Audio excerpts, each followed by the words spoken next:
Hello, guys.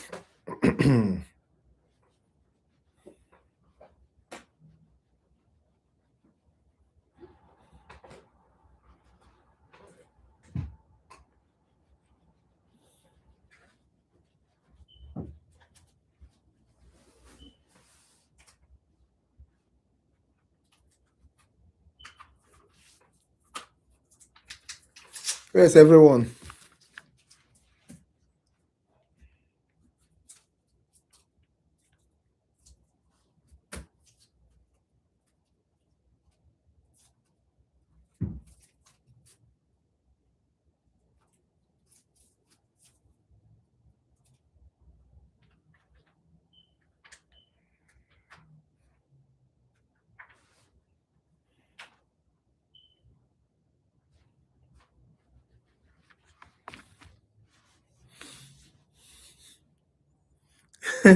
Yeah, so summertime. It's too hot.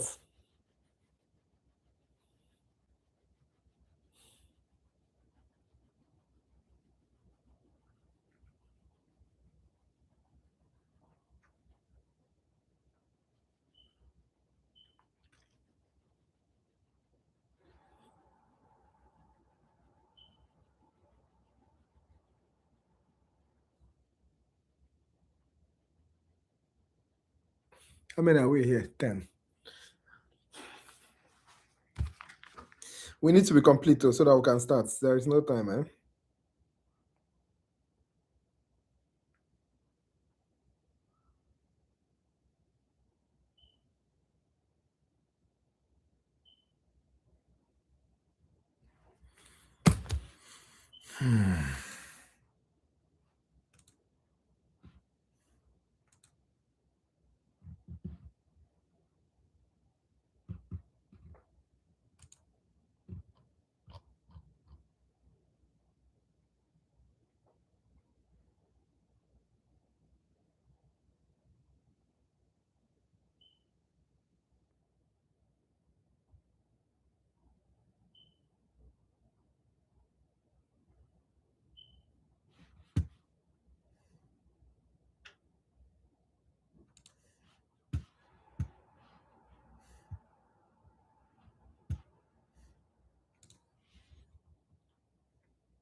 So I'm gonna give another 5 minutes.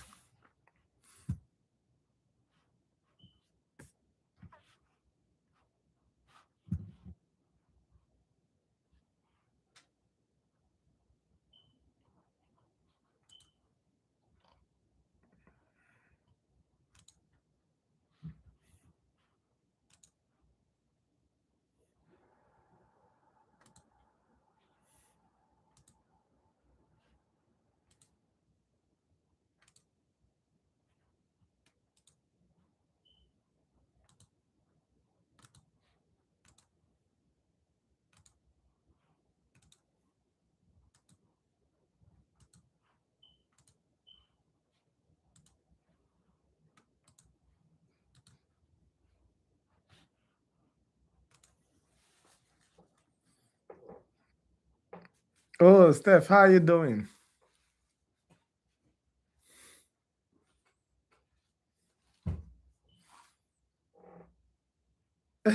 Karen, yes, it's hot. Hello, Gabby.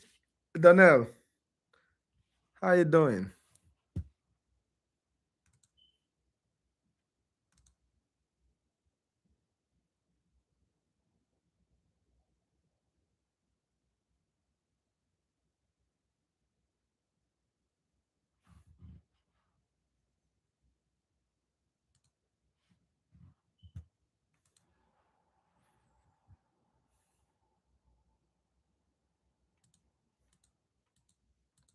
Welcome, guys. Still waiting for every other person.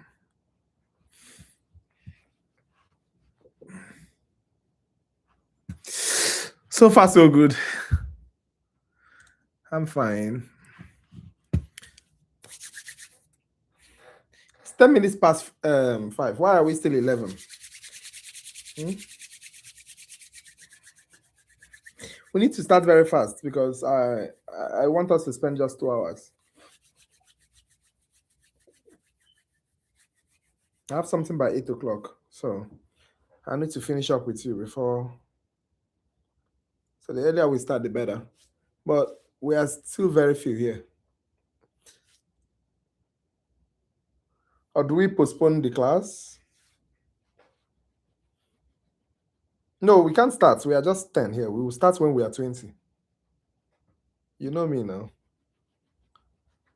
But if people are not available, maybe we could find another time for it. Hmm?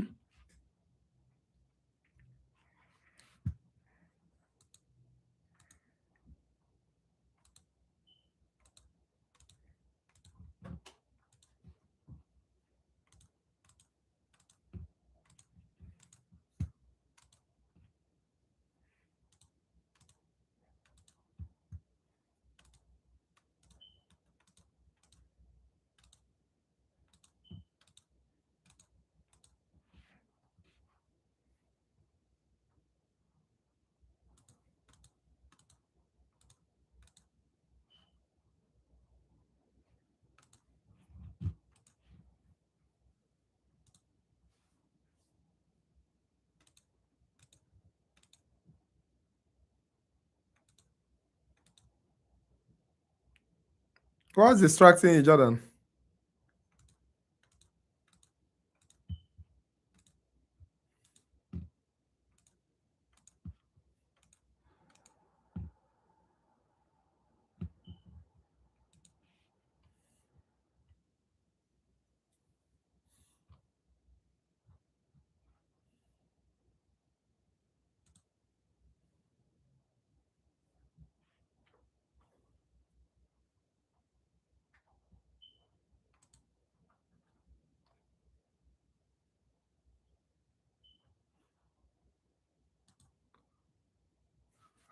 Oh, the art.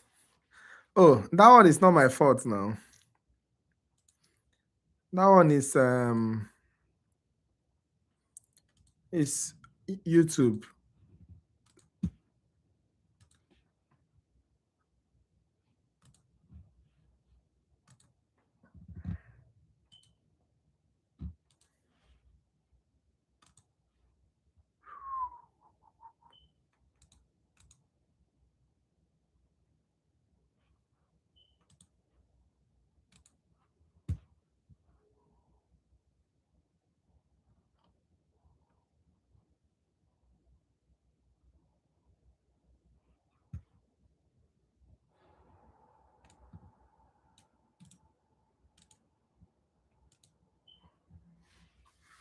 Mm, he fed himself. Welcome.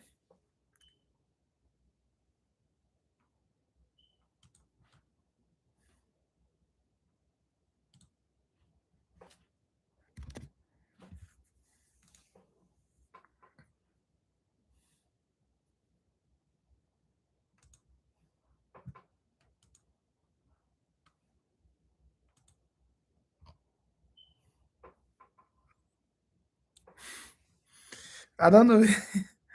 I don't know where it is. So the frame is it's not framing.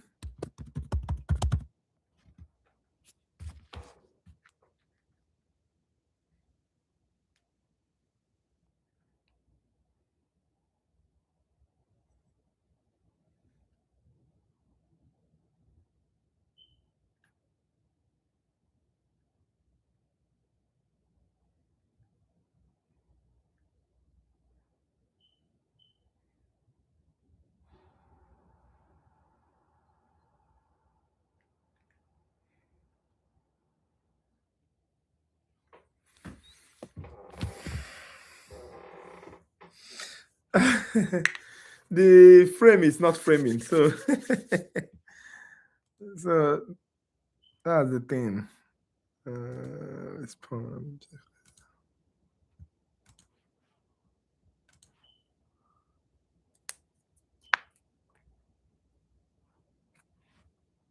It's shaking.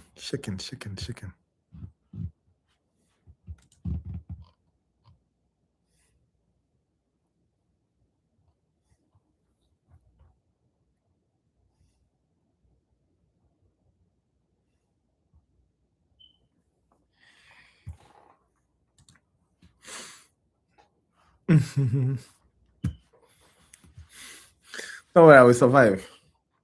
We are 15 minutes behind schedule.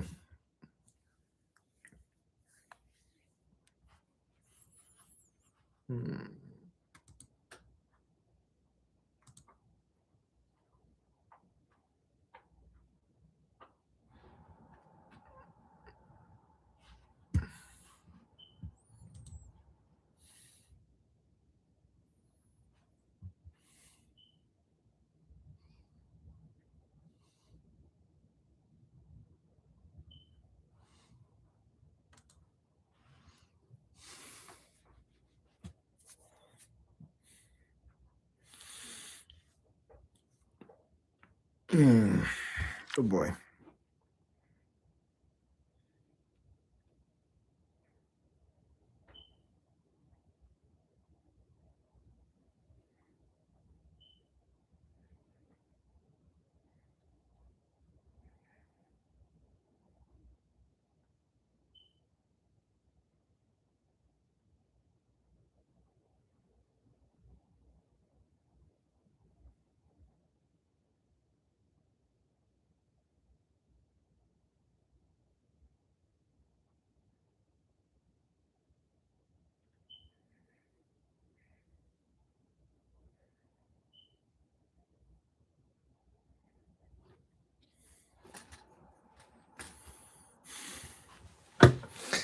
Okay, guys, we've spent almost 13 minutes waiting for everybody. I don't know why everybody's not here. But let me see. How many are we here? We are 18 people. Okay, we can manage. So we'll try to be very fast, guys. You know, like I'm not teaching, I'm just trying to expose you to as many questions as possible. We are doing 3 major chapters today: male reproduction, female reproduction, and development and aging. You understand? The bulk of your question most definitely will be coming from male and female. Depends on what the spirit says. All right. So we have to ask the spirit to be very lenient with us this time around. Somebody's busy laughing. Eh? I can feel that somebody is laughing at what I just said. Okay, that's fine. So let's test the microphone.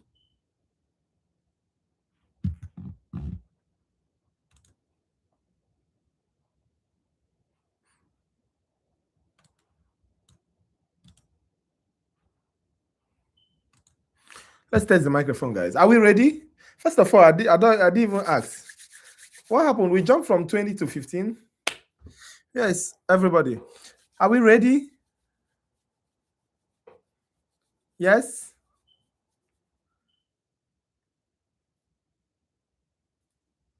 Are we ready? Are we ready?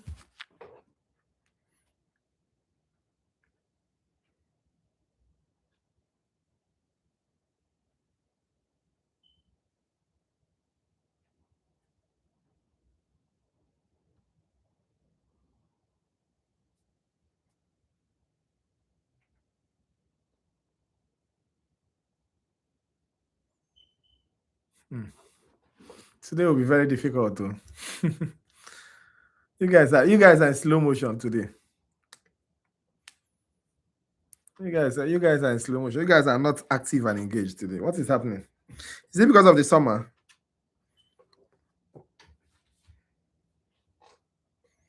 Were you more active when you were colder? What is happening? Okay, we shall see. So please, I would like you guys to make your comments very fast. The faster you respond, the faster we go. All right. Once it's time, I will have to leave you because I'm jumping into another class immediately. So let's start with this. So this is testing the microphone.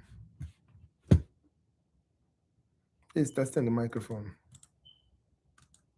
So I'll give you options.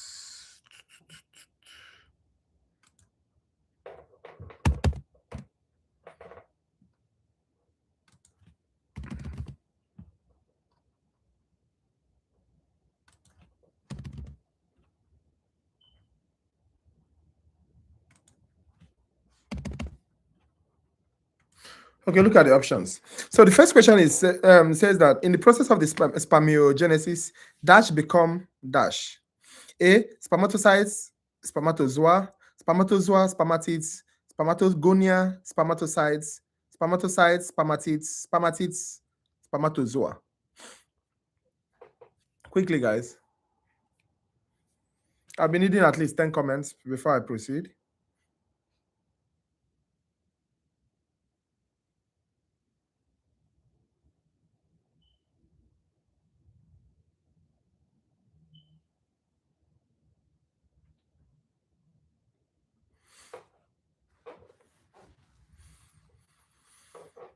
The process of spermiogenesis.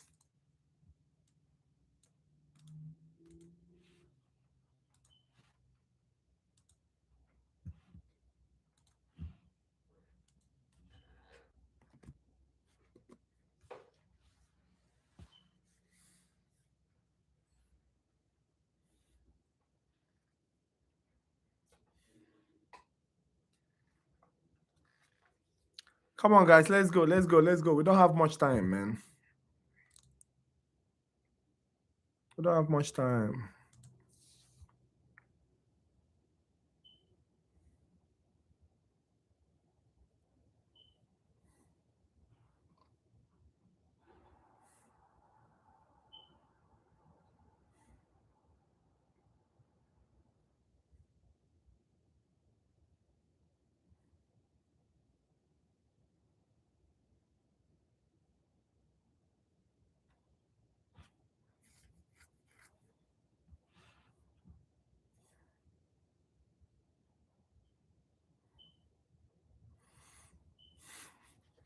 One, two, three, 4, 5, 6. Only 6 people are commenting.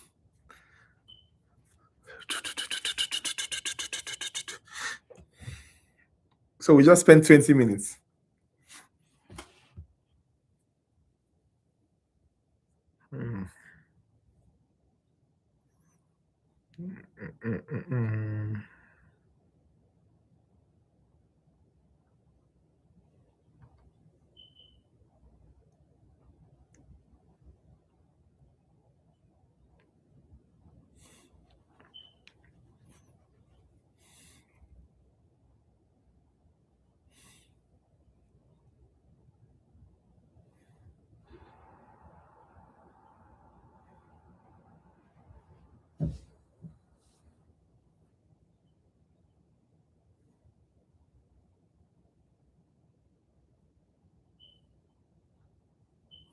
Okay, guys, the answer is spermatid spermatozoa.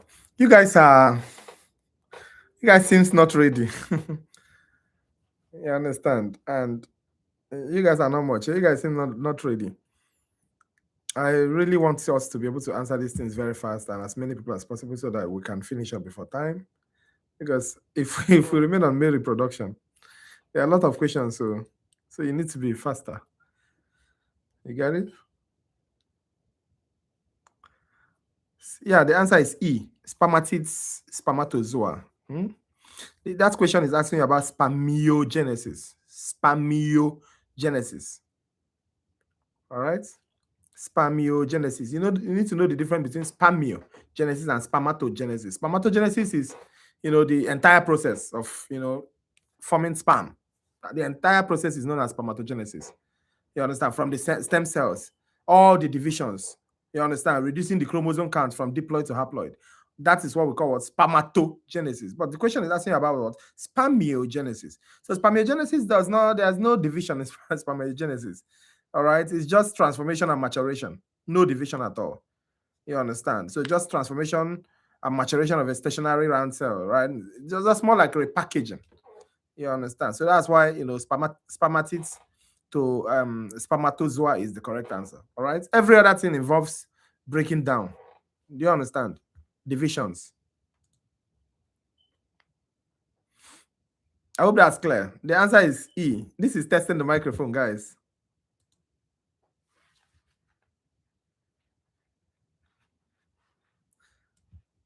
Okay, look at this question.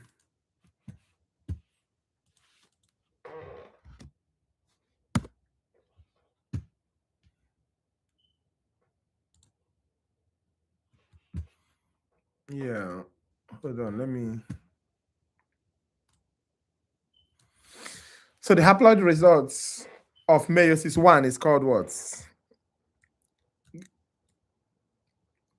The haploid result of meiosis 1 is called what? This is testing the microphone.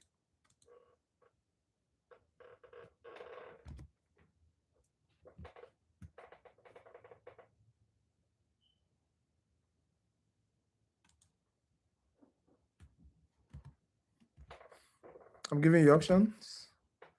We have spermatids, spermatocytes, this primary spermatocytes, primary.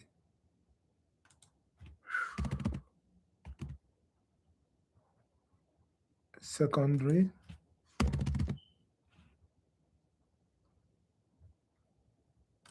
Okay, so that's the options. So we have spermatogonium A, secondary spermatocytes B, primary spermatocytes C, spermatid, and sperm.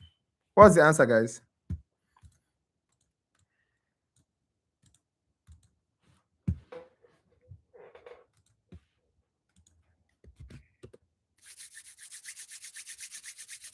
Yes, quickly, guys. Quickly.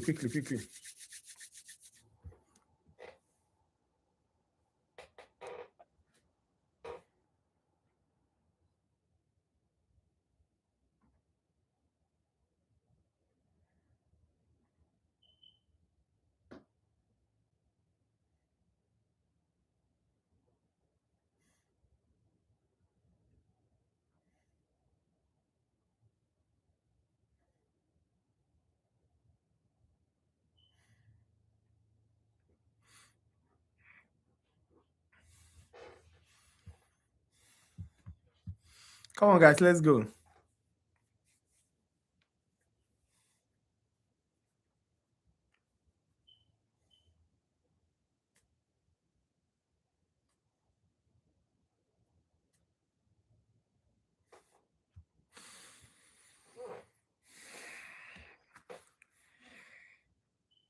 Yes, the correct answer is secondary spermatocytes. All right. You need to know that it's from spermatogonium to primary spermatocyte to secondary spermatocyte to spermatid to spermatozoon. All right. So you need to be able to understand that. All right. And from spermatids straight up is meiosis 2. All right. So from primary spermatocytes, meiosis 1 starts. Secondary spermatocytes is breaks. So that's why that question says the result of meiosis 1 is called dash. All right. So the result of meiosis 1 is called secondary spermatocytes. Okay. So, but the secondary the meiosis 1, you understand, starts from primary spermatocytes. That's what you need to know. It starts from it. All right. Then it continues until, it gets to secondary spermatocytes. All right. That's the immediate result before the thing jumps into the spermatid as a meiosis 2 phase. So we'll see more questions on that so that you'll be very clear. For some people that are a little confused. Yes, the answer is secondary spermatocytes. Okay.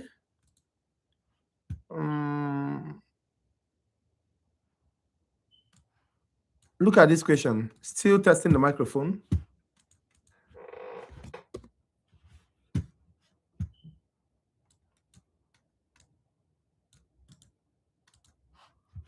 At what stage does a developing sperm cell begin to grow tail?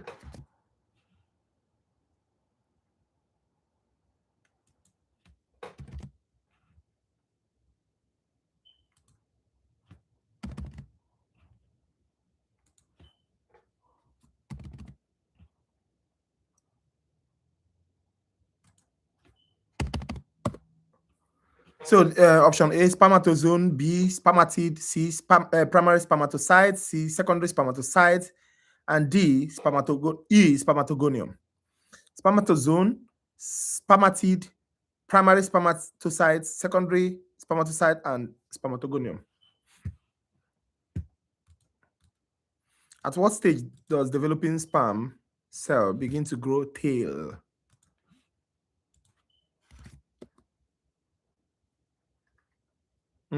Tail.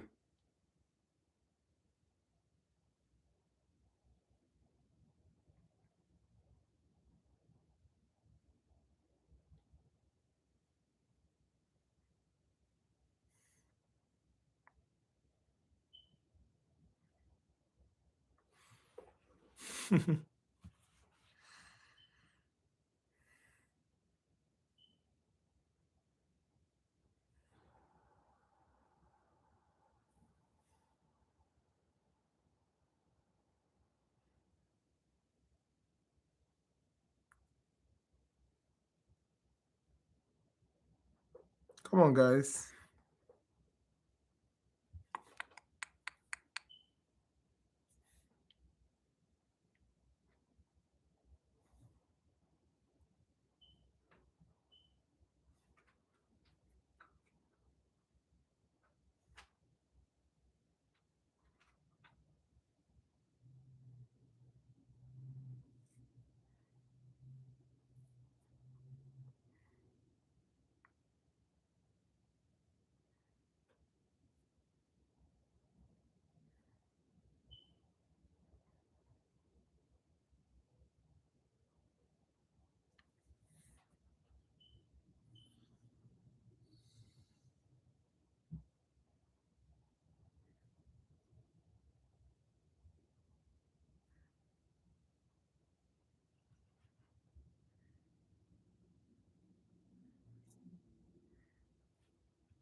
Some people are saying A and some people are saying B. What is happening? Eh? What is happening? In this kind of question, there are 4 things you need to consider. One, you need to consider what's spermatogonium, primary and secondary spermatocytes, spermatid, and spermatozoon. Zone. No, I'm not trying shit. But those are the 4 things you need to consider. All right. Then you ask yourself, where do the question says, at what stage does the developing sperm cell begin to grow tail? So ask yourself, which particular place does it begin to grow tail? Because these stages I mentioned are the major stages: spermatogonium, the primary, secondary spermatocytes, the spermatid, and also the spermatozoon. You see? So you ask yourself, where will that tail start growing? So let's go. Spermatogonium is just the stem cell. So that one is out automatically. It's just a stem cell. All right. Then primary and secondary spermatocyte, they are just busy shuffling themselves through the meiotic from meiosis 1 to meiosis 2. So they're just round spherical stuff that are just busy shuffling themselves. So they don't have any machinery for tail at all. So those 2 are out. All right. Then the next one should be spermatid. So that's where that growth starts. Spermatid. That's where the tail starts.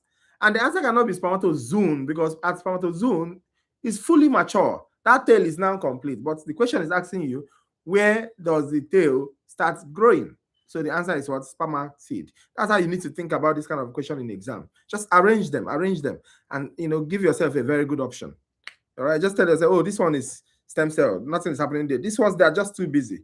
So they can't be growing tail. Tail is the least of their problem. You get it? Then this one and this one. Okay, there's tail in these 2. But here it's mature, fully grown. So it's no longer growing. But they're asking you, where does the growth start? So you're talking about what spermatid. That's why how I need you guys to reason that question. All right? Extremely important. Rationale matters a lot. Yes, it's spermatid. It's B.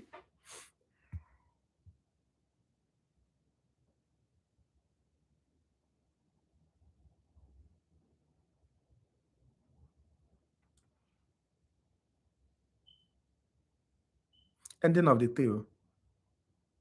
I don't know what you mean by ending of the tail, but he's just telling you where he says at what stage does a developing sperm cell begin to grow tail?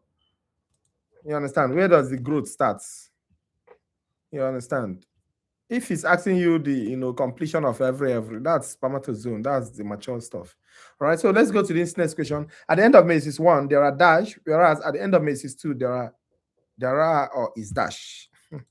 So let me give you the options. I'll give you the options one after the other. So just you need to understand that question, attempt it. I need you guys to attempt this thing as if you're inside the exam hall. All right, this is A.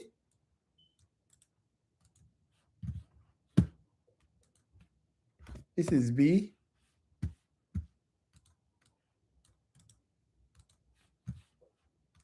This is C.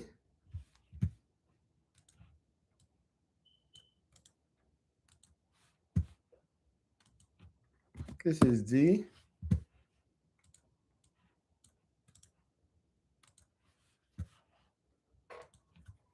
This is E. So at the end of the meiosis 1, there are dash, whereas at the end of meiosis 2, there are is dash. So let's go, guys.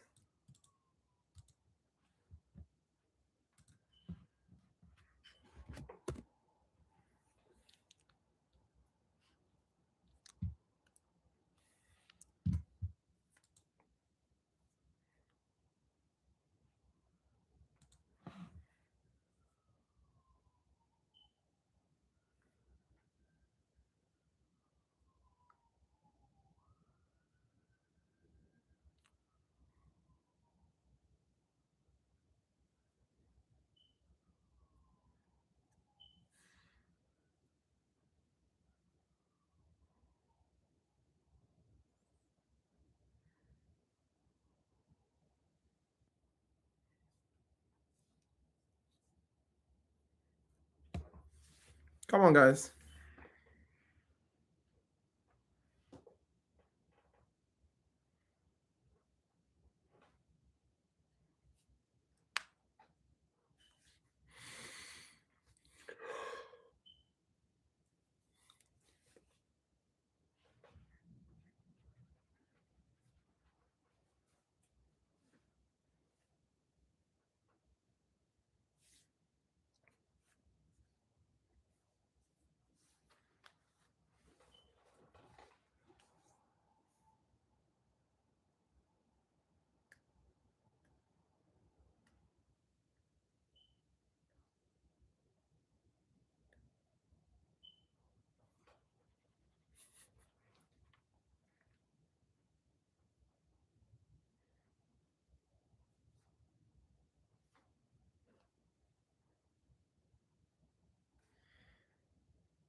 Yes, everybody. This is just testing the microphone. Is the question difficult? At the end of the meiosis 1, there are dash, whereas at the end of the meiosis 2, there are or is dash.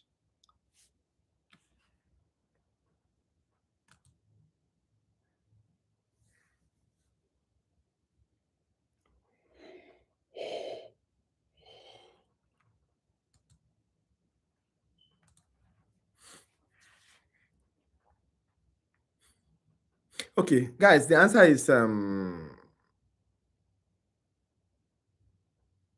two haploid, 4 haploid. I think that's the yes. The answer is, let me see, is that D? 2 haploid, 4 haploid. Yes, the answer is 2 haploid, 4 haploid. That's D. You need to think about it properly. Meiosis 1 is reduction division. What is reducing? You understand? The process starts with one diploid cell, right? That's 2N. That's the primary, 2N, primary spermatocytes or oocytes, right?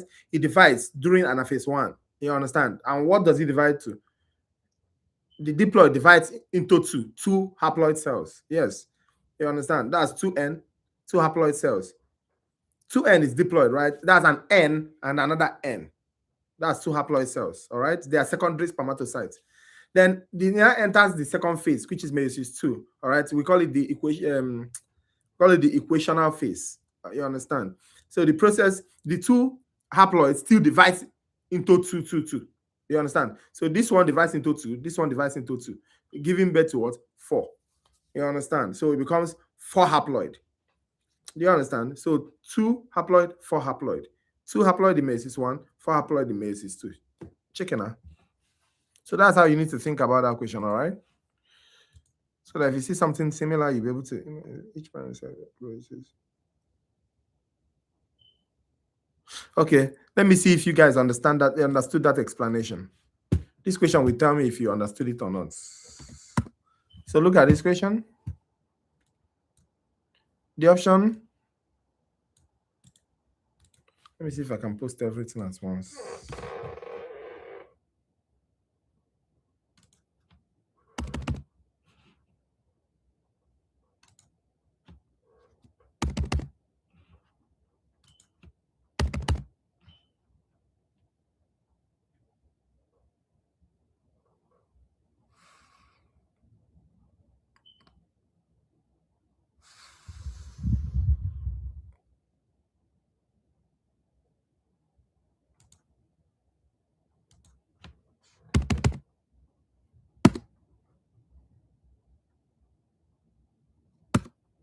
Okay, guys.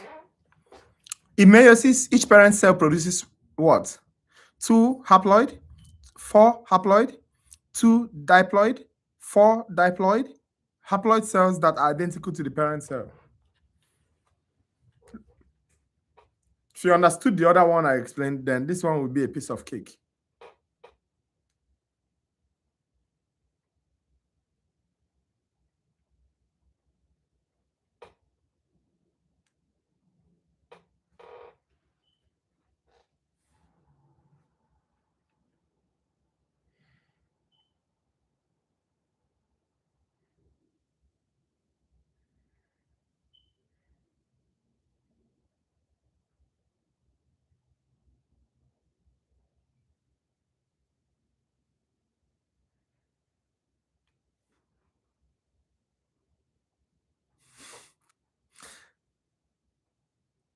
Okay, DB. No shade intended. Hey, come on, guys, let's go, man.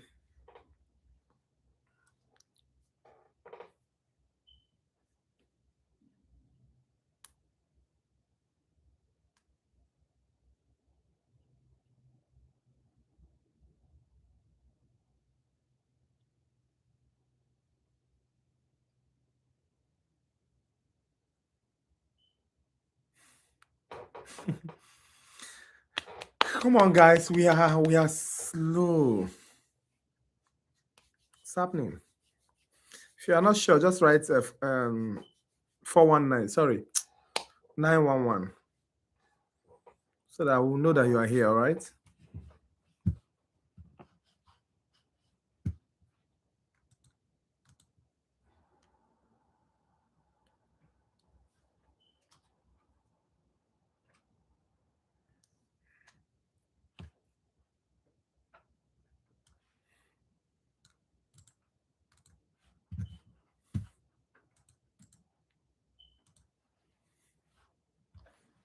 So the answer is let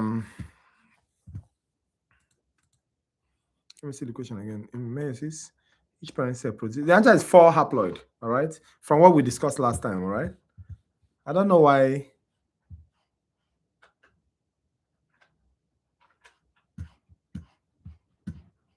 I don't know why. Donnell, Karim, Jordan, Shelly, Kalisha, Gabby.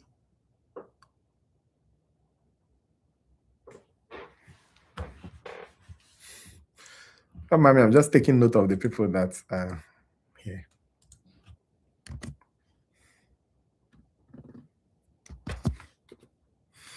Okay, so this question, let me give you the options, all right? This is A. This is B. This is C.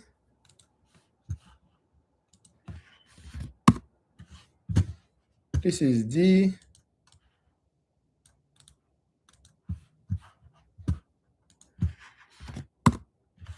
and this is E.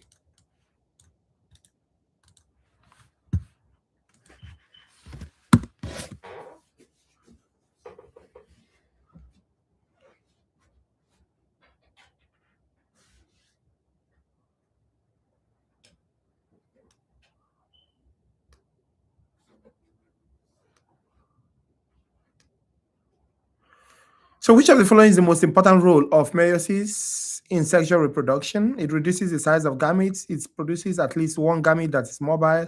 It prevents the chromosome number from doubling in each generation.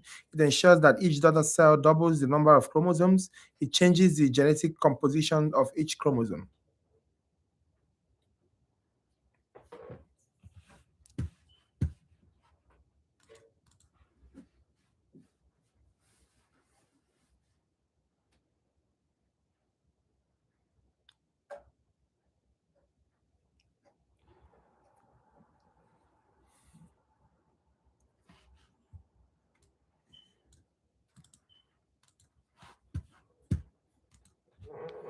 I'm waiting for every other person to answer. What's up?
Okay, yes, the answer is decrease. The answer is C. It prevents chromosome number from doubling in each generation. Yes, I was actually getting the next question. Like, we don't have much time, so yes, that question is correct. That answer is correct. You guys are all correct. So I just posted you the option for the next question. I was arranging it. This is the question itself. Changes called male climacteric are a consequence of A or and dash. Increased secretion of estrogen, increased secretion of progesterone, decreased secretion of testosterone, increased secretion of FSH and LH, increased secretion of gonadotropin releasing hormone.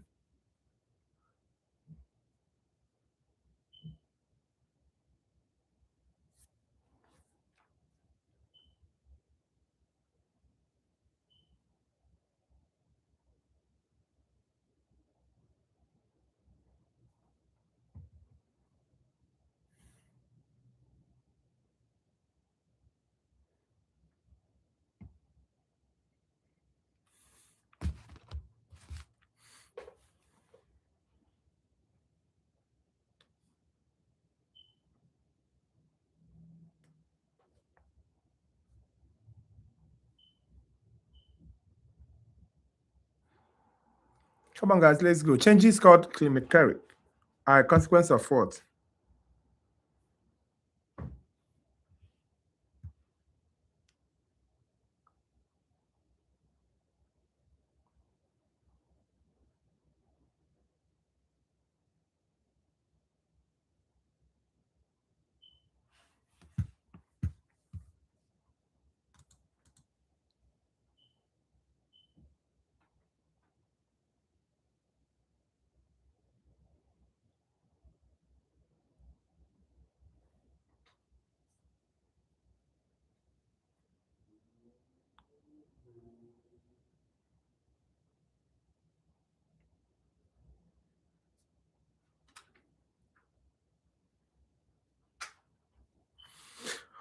Yes, that answer is C, decreased secretion of testosterone. Okay.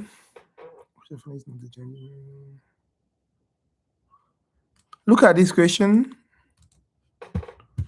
We are gradually entering into the the main questions. Yes, the answer is C to that question. So look at this question.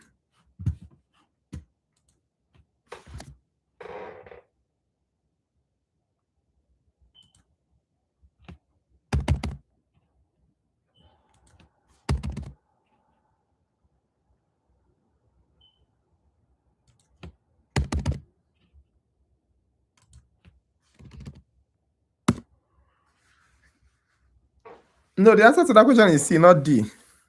So look at this one. Which of the following is not a change in the male body that results from puberty? Deepening of the voice, gain in muscle mass, growth of the scrotum and penis, acne. These are all changes associated with male puberty. What's the right answer? A, B, C, D, E.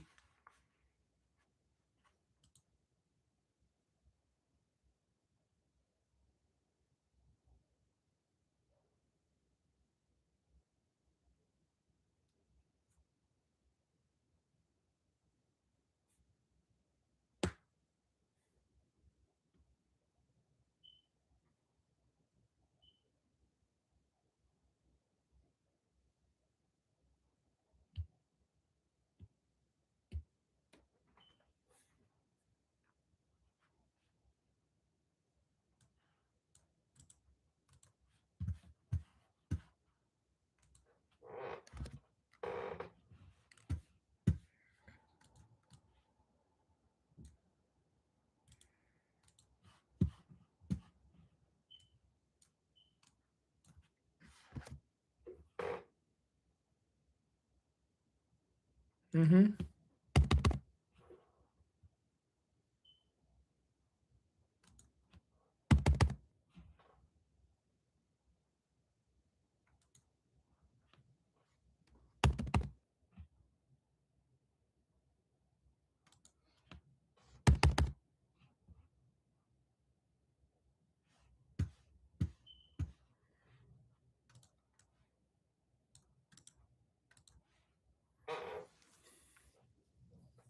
Yes, the answer to that question is E.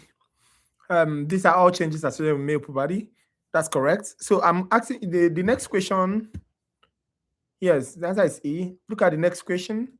I just gave you the options. So let me give you the question itself. Look at the question itself. Which of the following is inhibited by testosterone? We have A, libido, B, development of secondary sex organs, C, development of secondary sex characteristics, D, gonadotropin releasing hormone, GnRH secretion, and E, sperm production.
Okay.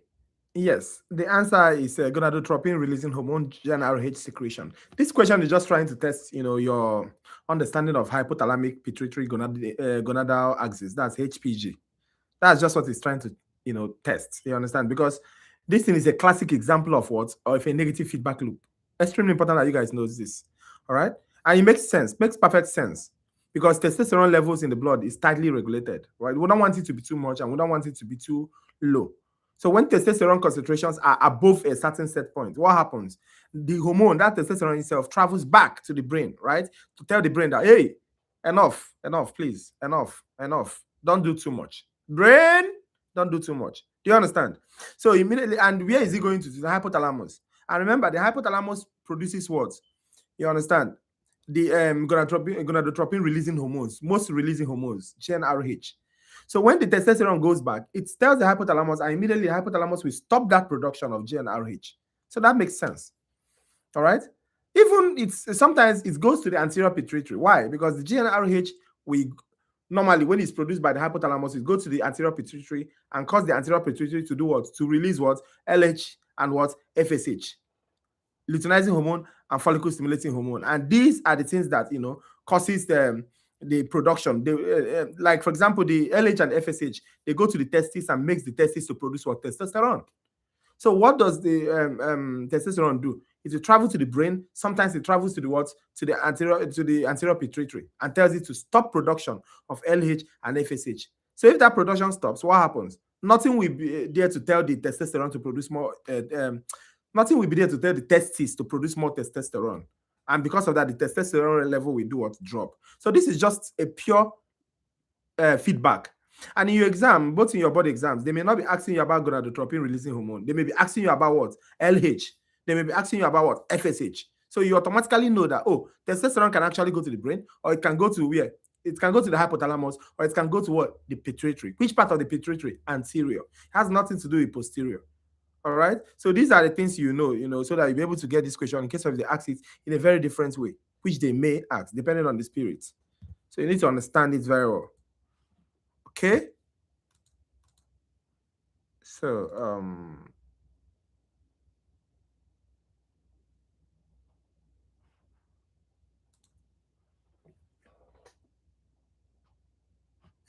so look at this question.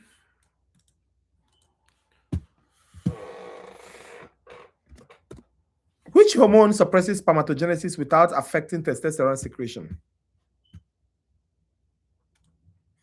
Do I have to put the options?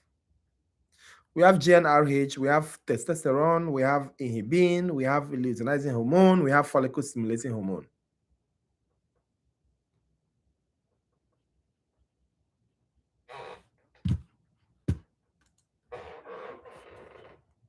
GnRH,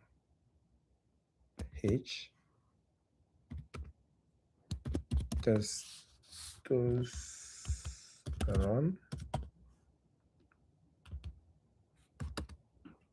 inhibin, LH, FSH. Guys, what's the answer?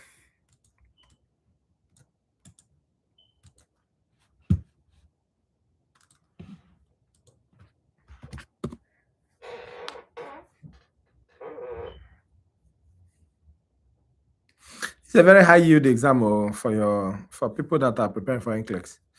Very high yield.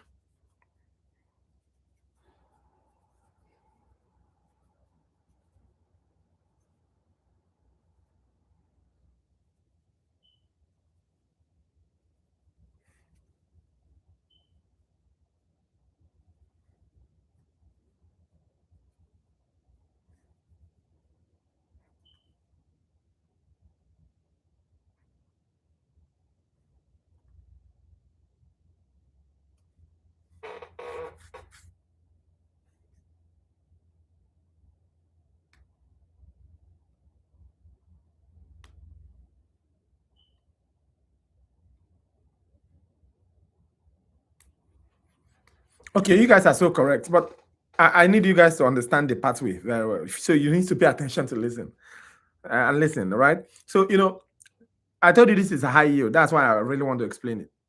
Because some people may just think inhibin and they don't understand. All right. So this is, how the body regulates sperm counts without crashing testosterone.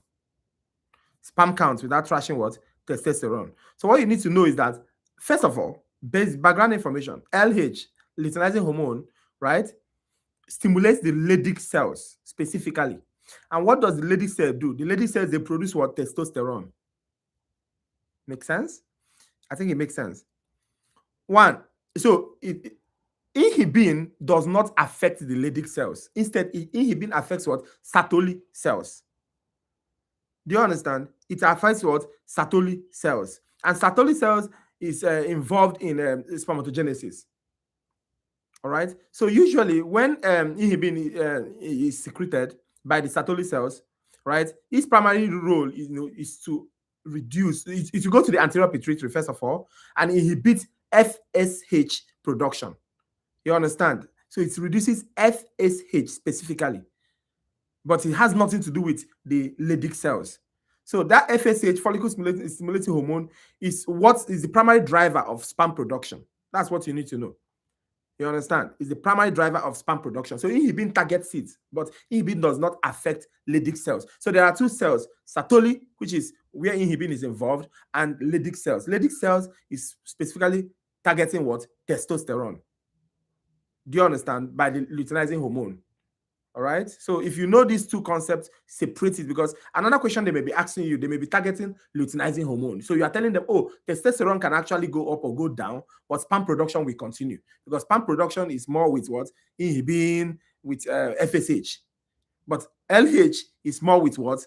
With testosterone production. You understand? So you need to be able to understand this and master it correctly. Okay.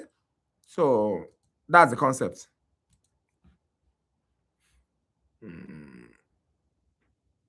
So look at this question.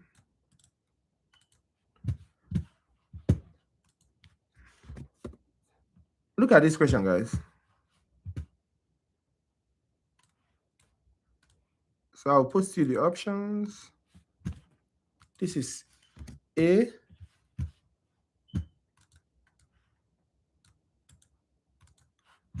This is B. This is C. This is D. And this is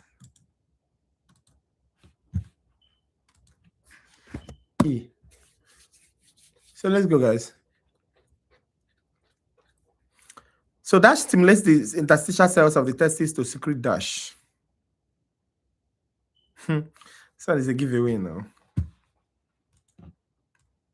Just if you understand what I explained some minutes ago, then you will be smiling.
Okay, that means you guys got that explanation. Yes, it's LH and testosterone.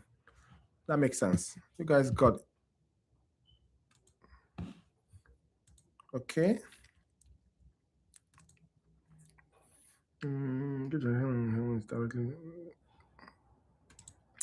This one's like, when did this? Oh, yeah. Look at this question, guys. Yes. LH and testosterone. Look at this question, guys.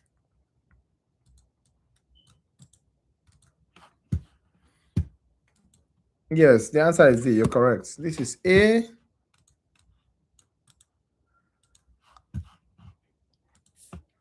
This is B.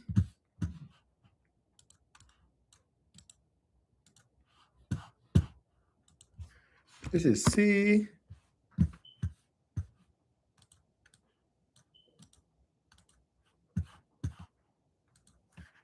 This is D. E is very funny. This is E. When do the testes start secreting testosterone?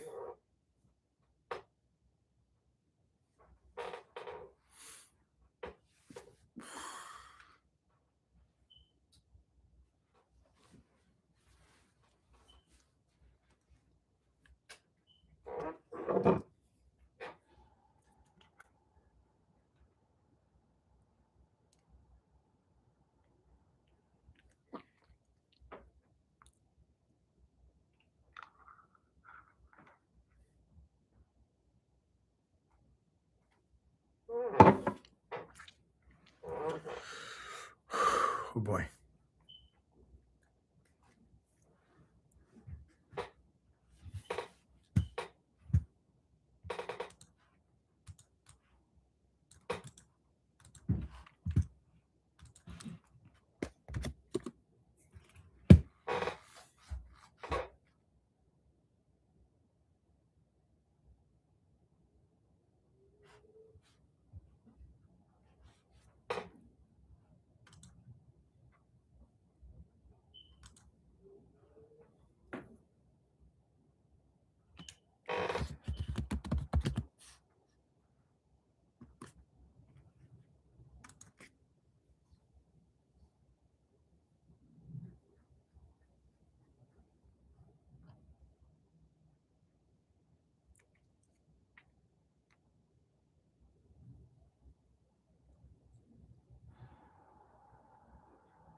It's already past 6, so you guys have to hurry up.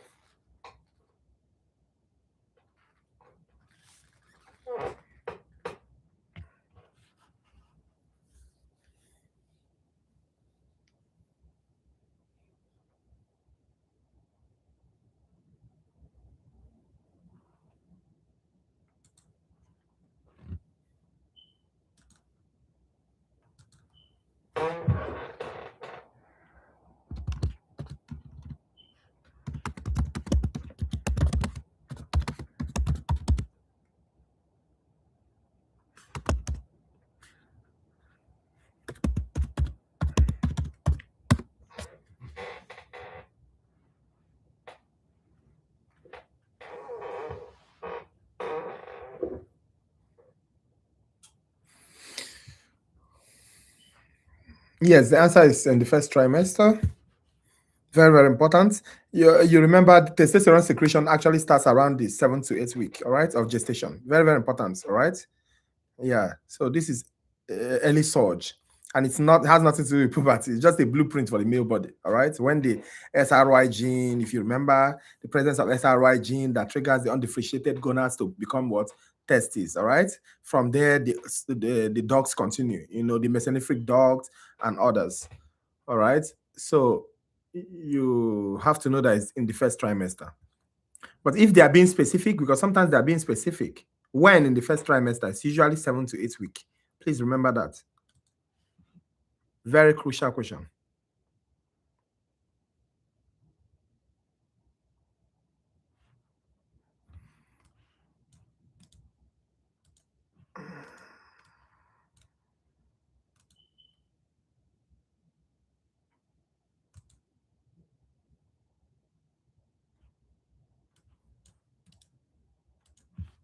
Okay.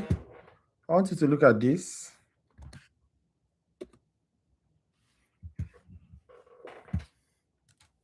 The golf ball size structure found inferior to the urinary bladder and surrounding the most proximal portions of the urethra is called the dash.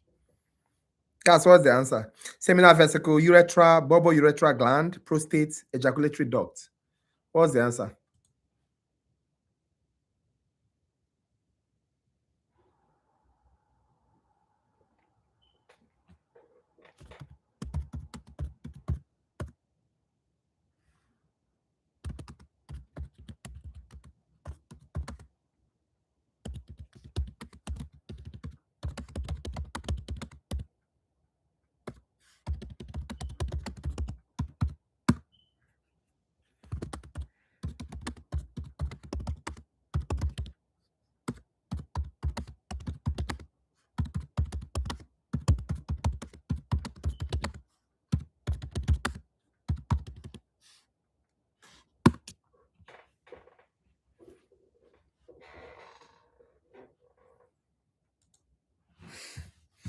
Everybody seems to know this one.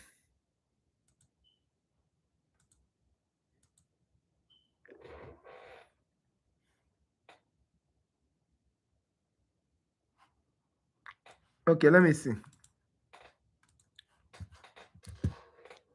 Yes, the answer to that question is prostate. What about this one? The dash is the small bilateral organ found lateral to the membranous urethra. We have seminal vesicle, urethra, bubble urethral gland, prostate, ejaculatory duct. The same option with the other one.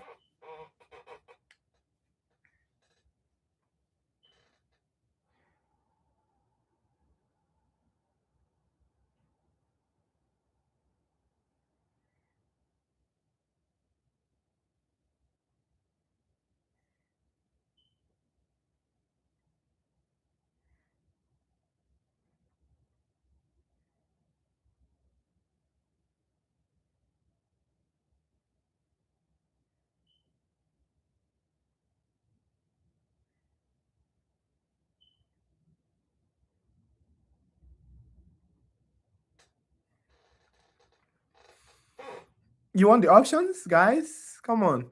Seminal vesicles is A, urethra is B, bubble urethral gland is C, prostate is D, ejaculatory duct is E.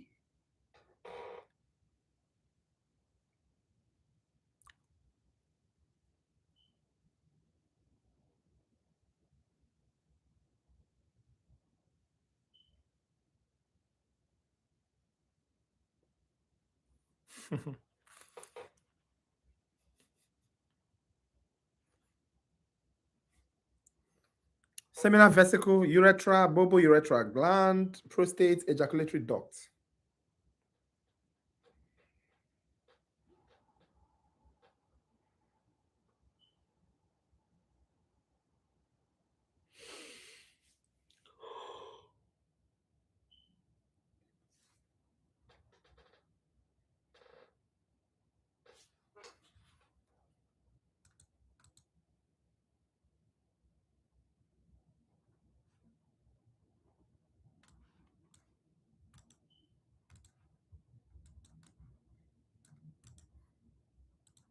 Come on, guys.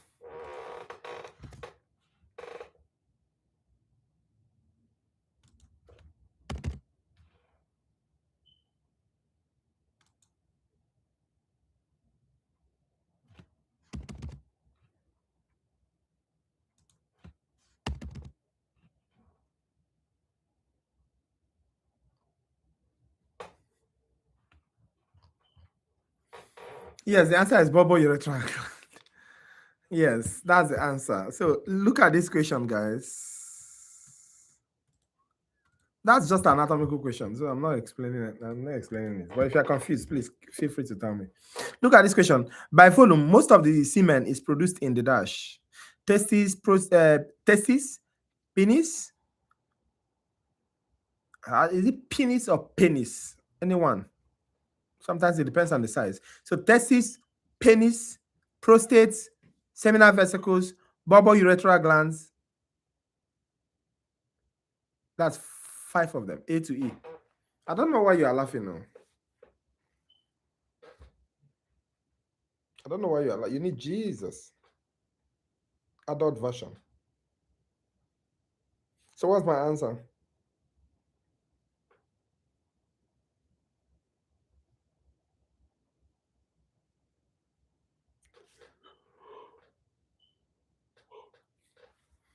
So by volume, most of the semen is produced in the what?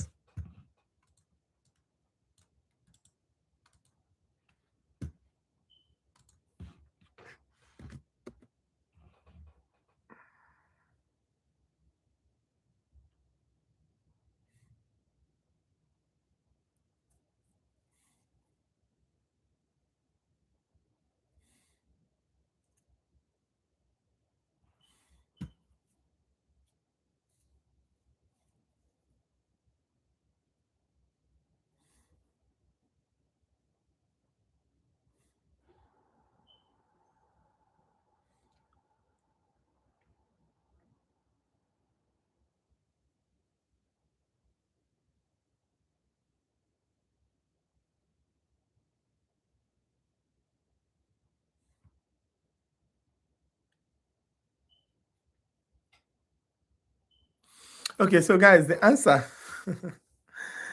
Let me see. Everybody is saying C. What is C? Prostate. No, it's not prostate. It's seminal vesicle, guys. It's not prostate. Please, prostate, seminal vesicle is like 60%.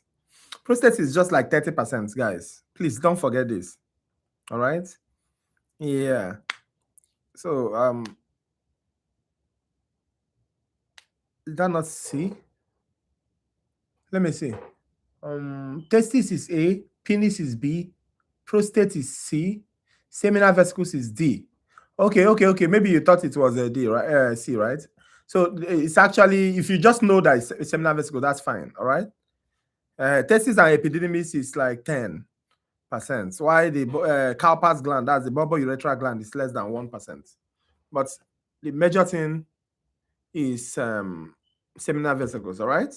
I hope you just remember that. Yeah, probably the way I arranged this thing made you feel it. So look at this question. No, that's fine. That's fine. The most important thing is that you know what you know. All right. So look at this question. They say which ducts of the male reproductive system passes through the prostate gland? One option: ejaculatory ducts, efferent ductus, vasa deferens, vas deferens, red testis, and seminal vesicle ducts. Oh, that's okay. That's okay. As far as you know, it's seminal vesicle. That's fine for me. All right. So let's try this question. Which ducts of the male reproductive system passes through the prostate gland?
Come on, guys.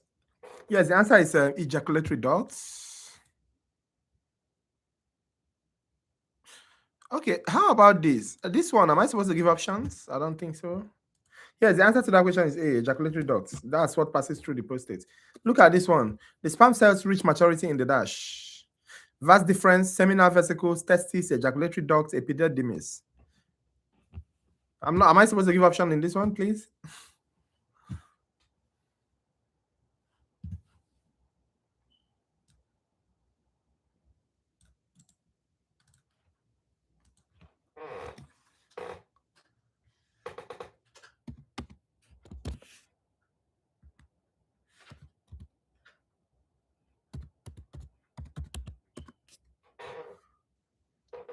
Sperm cells reach maturity in the.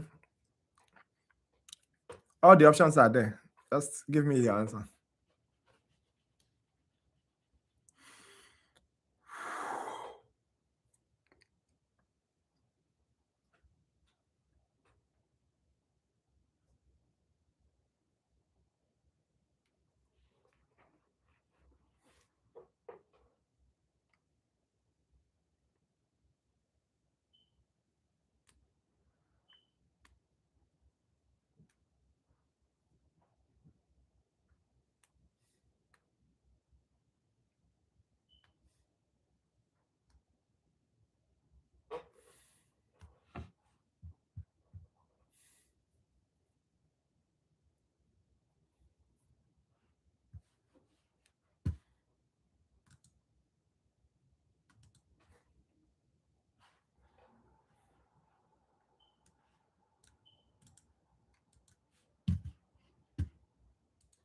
Yes, the answer is epididymis. Yes. Okay, that's F. Wow. It got to F. Yes, the answer is epididymis. So look at this, guys. This one you have to look at it properly. That's A. What I just posted is option A, not the entire options. This is option B. Somebody says, what? I can hear it with my spiritual ear. This is C. Let's see who gets this. This is D.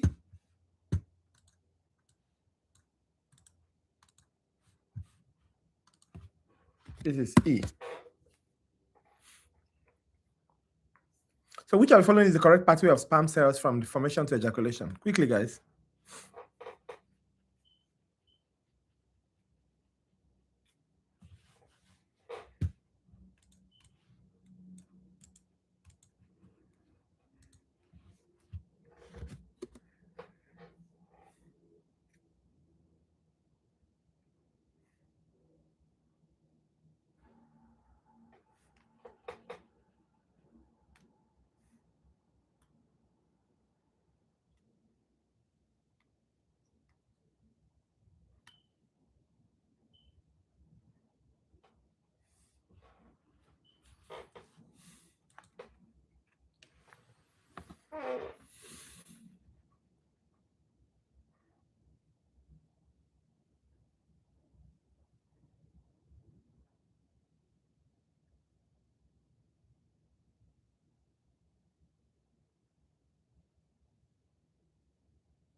I am waiting. It's fine. Take your time.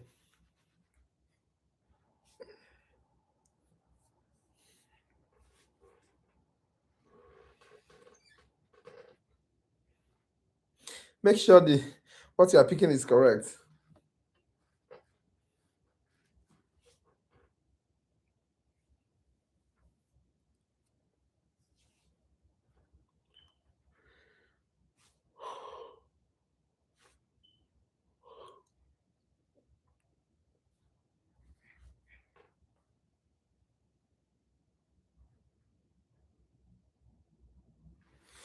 Okay, yes. The answer is D. You're correct. All right. So what you need to know is the first part, the factory. The factory is the semiferous tubule, right? Yeah. So when it's produced in the factory, that's spermatogenesis occurs, in the lobus of the testis. That's the semiferous tubules, the factory. Then the red testis is more like the collection center. The red testis. Then from there it goes to the finishing, where we do the finishing, like finishing school. That is the epididymis. That's how you have to put it in your head. Then the ductus deferens, that's vas deferens, is more like the transport highway. All right. Then the ejaculatory duct is more like the intersection. You understand? Because it's formed by the union of the ductus deferens and also the duct of the seminal vesicles. So we call it what? Intersection. While the urethra is the exit. Pew! Do you understand? You know what I'm talking about? I know you know. Okay.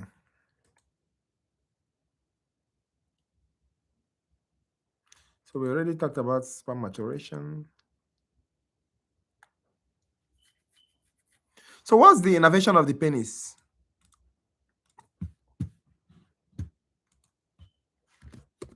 Guys, what's the innervation of the penis? Internal pudendal nerve, obturator nerve, penile nerve, ventral nerve, external pudendal nerve.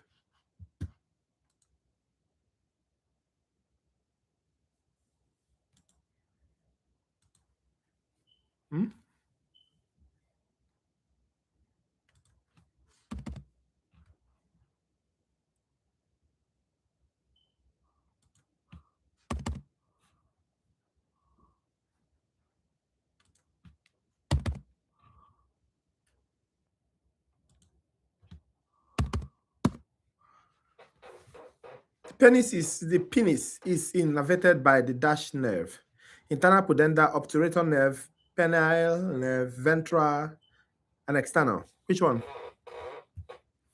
Which one innervates?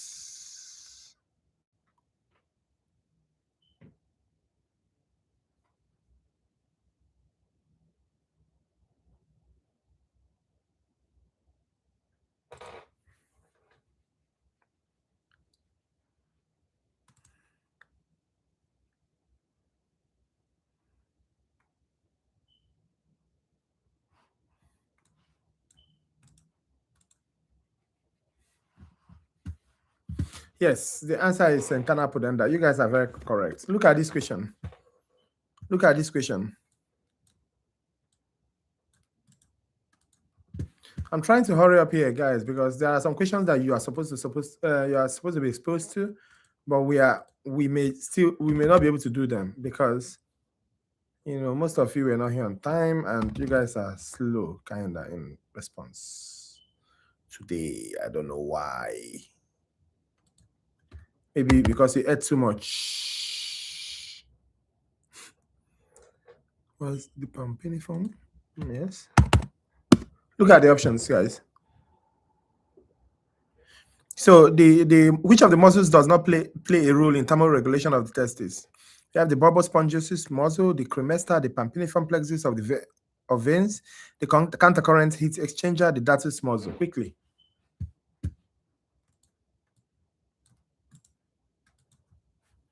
Which one does not? Does not.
Come on, guys.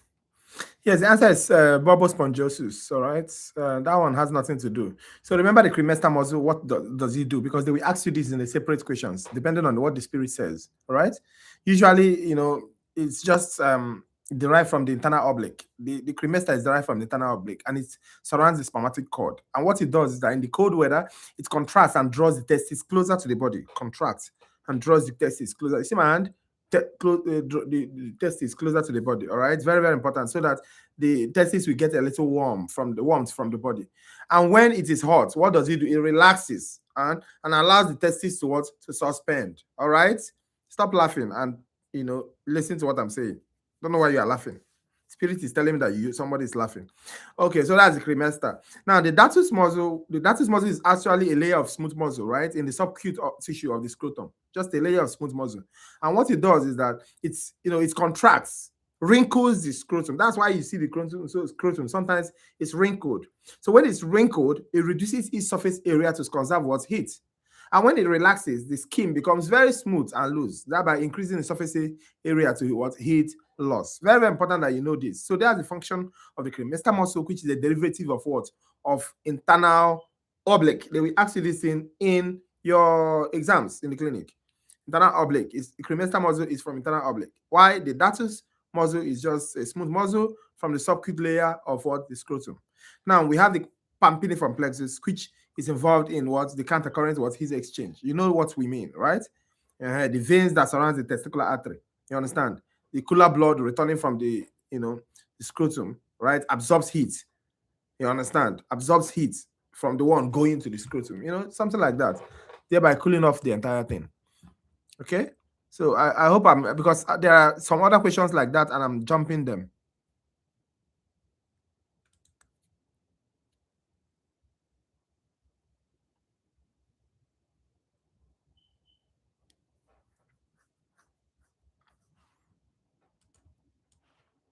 This one is very straightforward. Anybody can get this one. Pampiniform plexus, we talked about. Cremaster, we talked about. So I'm jumping it. Couple some spongiosis. We've talked about this. So I'm jumping it as well. Okay, look at this question. So there are a lot of questions I'm going to skip, right? Because we have very limited time, and look at this question.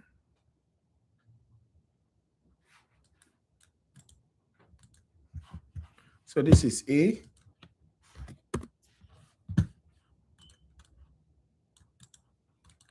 This is B.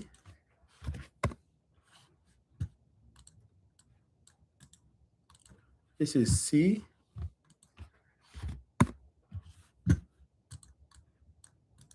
This is D. And this is E. So quickly, guys.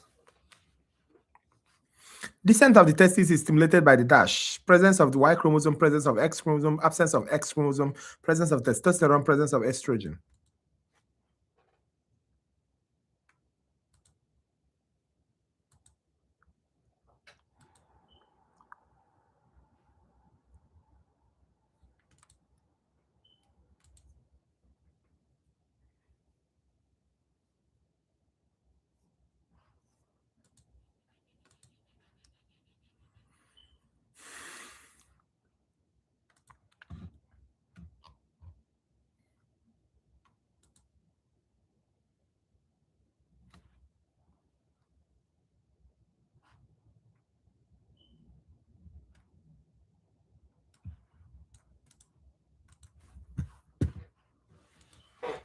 Quickly, guys.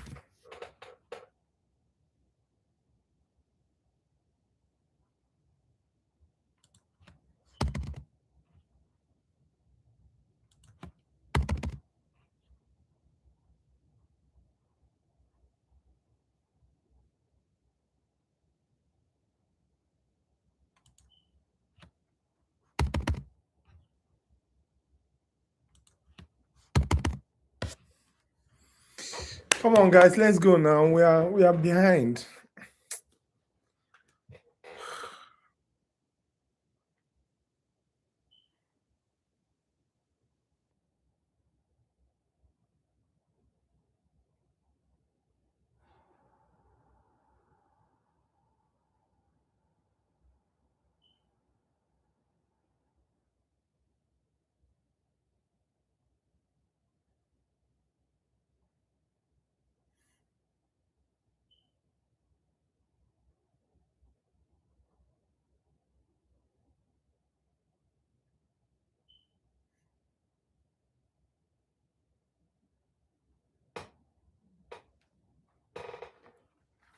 Yes, the answer is D, presence of testosterone. So look at this option.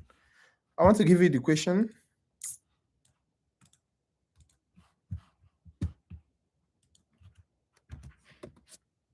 Look at the question. What's the function of sildenafil? Sildenafil prolongs erection by dash.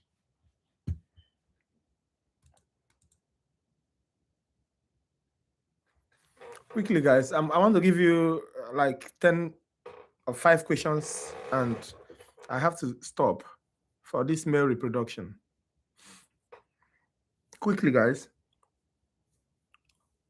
Sildenafil, what does it do exactly?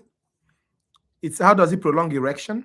By activating nitric oxide production, inactivating guanylyl cyclase, stimulating production of CGMP, inhibiting degradation of CGMP, inhibiting nitric oxide production.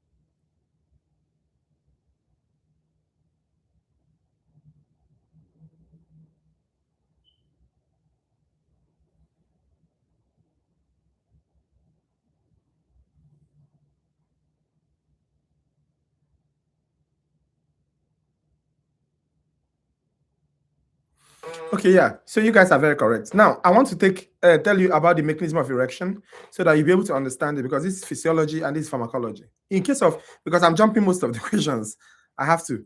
All right. So pay attention. Usually during sex, what happens? During sexual stimulation, right? The parasympathetic nerves, they release this nitric oxide, NO, correct?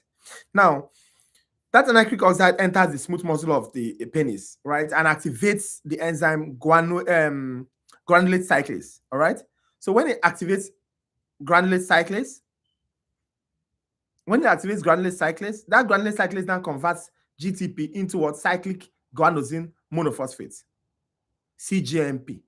Now that CGMP is what acts as a second messenger, right? It tells the smooth muscles, relax, allow blood to enter, then blood will enter, then erection will happen and will be maintained. All right. Now, normally there is something we call PDE5, that's phosphodiesterase type 5, right? What this thing does is to break down that CGMP. So what sildenafil does is to inhibit that PDE5, that phosphodiesterase. All right, that's what sildenafil does, thereby prolonging what? Erection, because CGMP will continue to be there at higher levels, stimulating the smooth muscles to continue allowing blood to flow into it. All right, so sildenafil targets what? It's a phosphodiesterase what? Inhibitor. Very, very important. You understand? Thereby inhibiting the degradation of what? CGMP. Because they may ask you this question. Oh, now this particular answer is talking about degradation of CGMP. Another question, the same question, different option. And the option will be talking about what? Phosphodiesterase. So you need to know that sildenafil inhibits what? Phosphodiesterase, thereby allowing CGMP, that second messenger, to continue to be there. All right, to stimulate the smooth muscles to vasodilate, thereby allowing engorgement. Please bear that in mind. All right.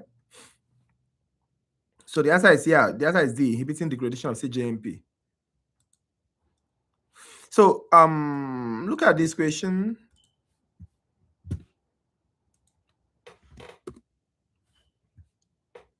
Yeah. Heart rate, blood pressure, and respiratory rates peak during which phase of sex? We have excitement phase, we have erection of the penis, we have climax, that's orgasm phase, we have plateau phase, we have resolution phase.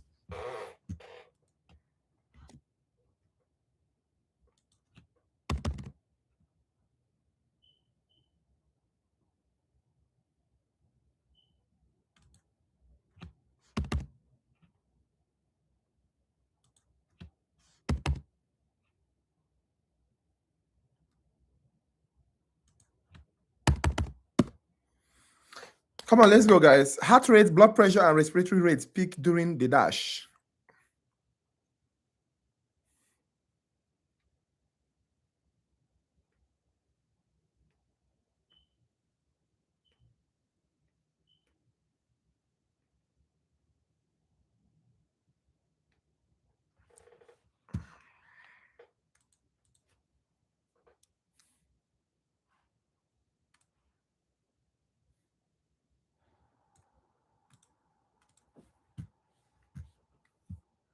Quickly.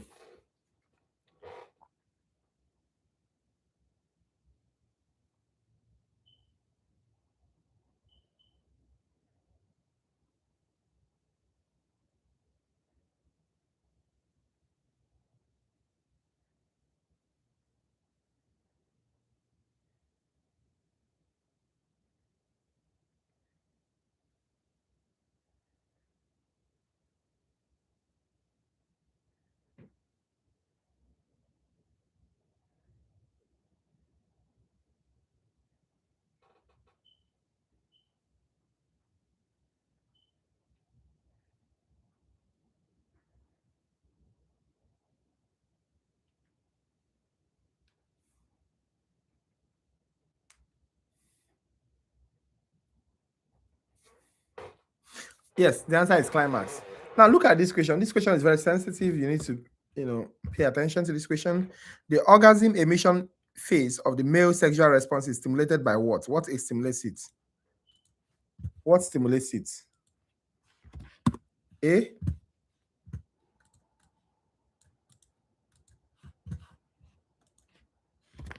B,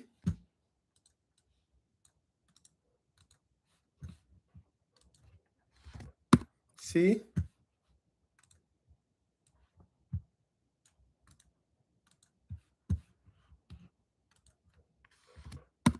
D,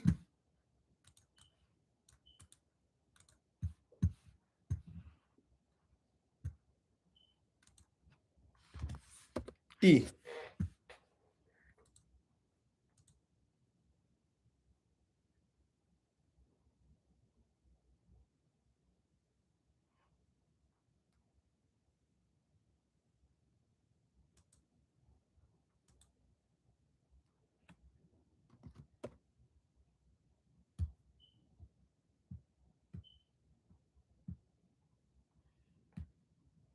So the orgasm emission phase of male sexual response is stimulated by what?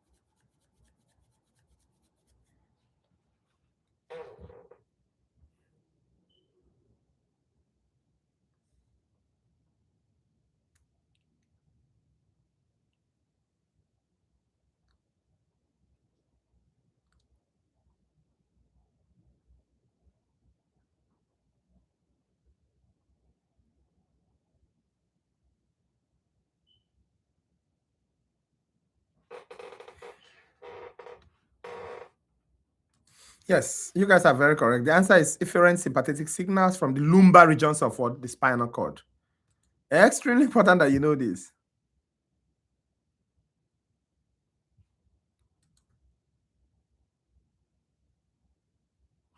Okay, look at this.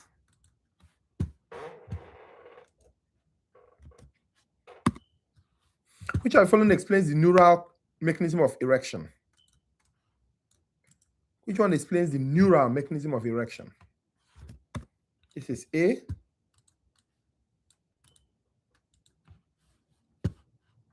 this is B,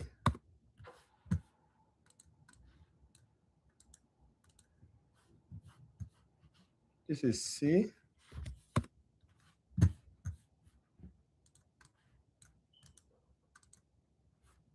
this is D,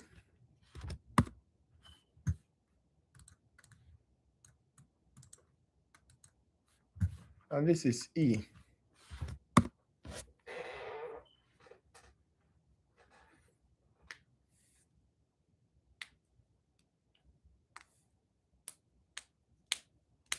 Which of the following explains the neural mechanism of erection?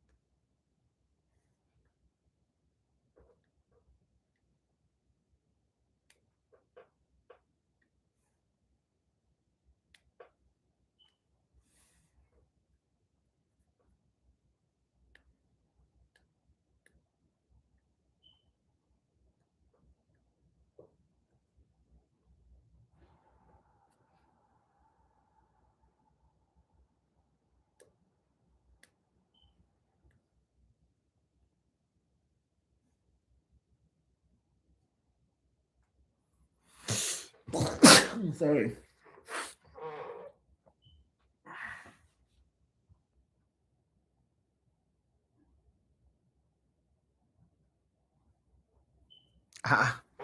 Some people are changing answers. So why? Thank you.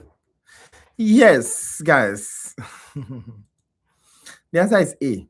All right. See, let me give you guys this formula. P for P. Parasympathetic pointing. Parasympathetic pointing, erection. Parasympathetic pointing, erection, pointing, erection. Why S for S? Sympathetic shooting. Sympathetic what? Shooting. Sympathetic shooting. Sympathetic shooting. Sympathetic shooting. That's ejaculation. Remember, it will save it will save you in the exam hall. All right. So normally the parasympathetic fibers, which originate from the sacral segments of the spinal cord, that's around S2 S4, right? It travels through the pelvic splanchnic nerves, right, into the deep arteries. Remember, the deep arteries of the penis, right? There, the fibers releases what? Nitric oxide, which stimulates the CGMP that we've already discussed, that activates the smooth muscles in the walls of the penis, right? And the result is that the arteries, they dilate, that's the vasodilation, and blood rushes into the what? Corpora cavernosa and corpus spongiosum. Do you understand? So their lacunae fills with blood, right? Thereby leading to what? Engorgement and maintaining what? Erection. All right. So please remember the sequence I just described. If you don't get it, later you pause this video, just go to my live. I hope all of you are following. Go to the live, pause the video, and watch it again. All right. Please remember to click the like button as well. Also the notification so that you'll be reminded when I come online next time.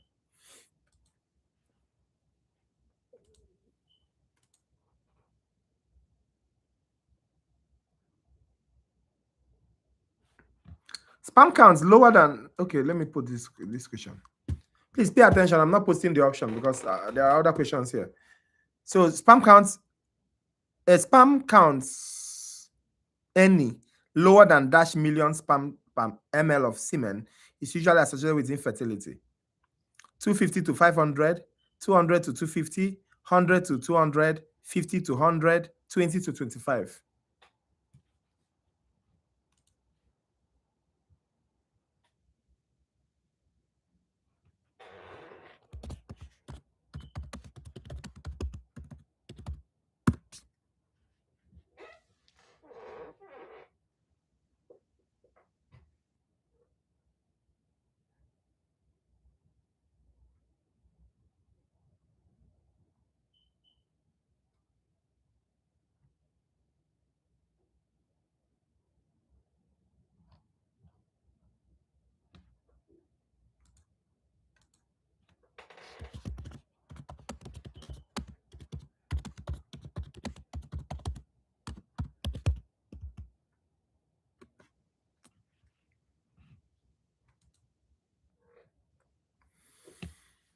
$250 to $500, $200 to $250, $100 to 200, $50 to $100, $20 to $25.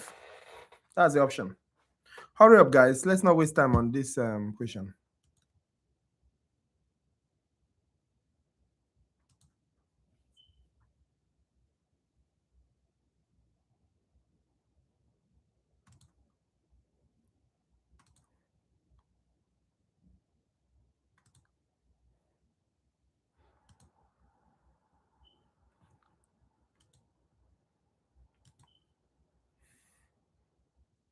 Ha. I don't understand. Why? What happened? Why is everybody silent? The problem is that we take more than 20 minutes to answer one question. This is almost 7.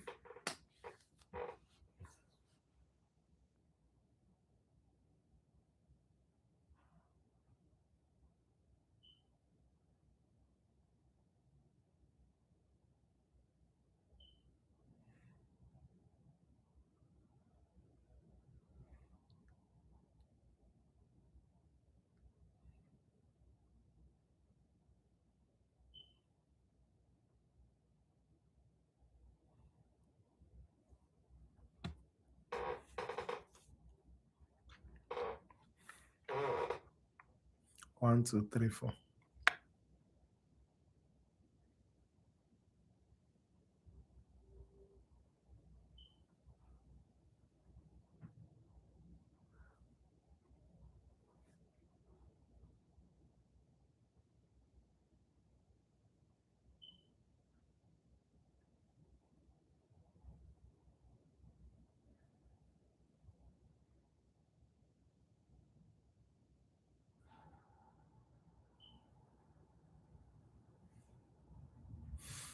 2025 is correct. You know what? I want to jump over to the female this thing because if I continue like this, we will not be able to do it. Yeah, I understand. Should I jump to female or should I jump to human development and aging quickly? Because I know that we can't take the two anymore. It's not possible. Female, okay.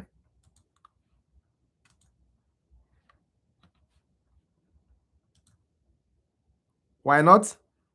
Because by 7:30 I am leaving you guys. I have another class by 8. You guys were not responding very fast, so it is what it is.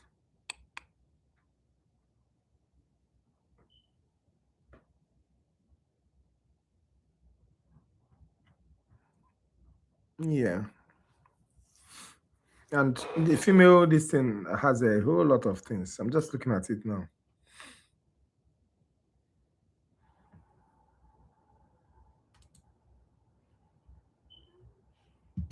Okay, let's test the microphone, guys. Yeah. Yeah, the answer to that question is 2025. Yeah, correct. Let's test the microphone. Which of the following is not part of the internal female genitalia? We have the vagina, we have the clitoris, we have the labio majora, labio minora, mammary gland.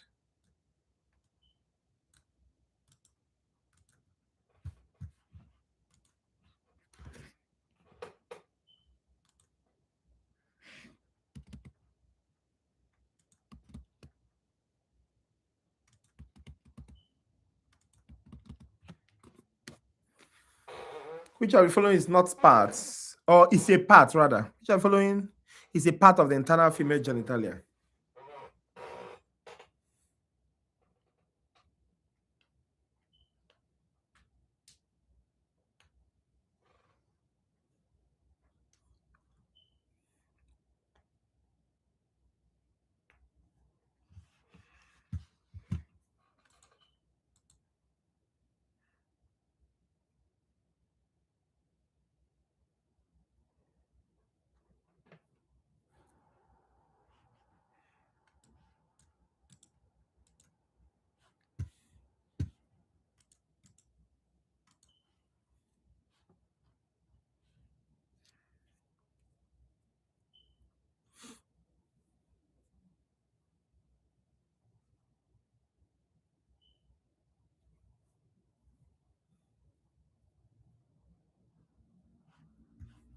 Yes, the answer is A.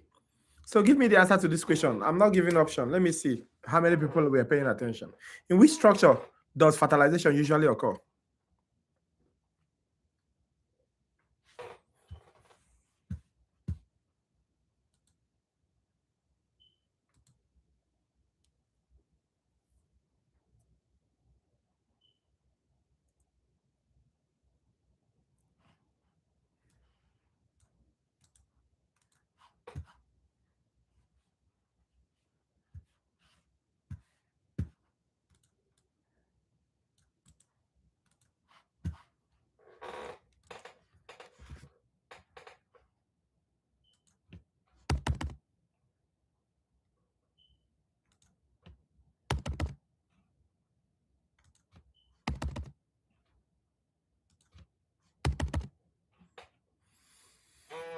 Yes, the tubes. Yeah, the fallopian tube, the uterine tube, correct. Look at this question. That's the option there. The question says, this is the question, which of the following structures is composed of a theca folliculi, granulosa cells, a xena pellucida, and a secondary oocyte? Answer.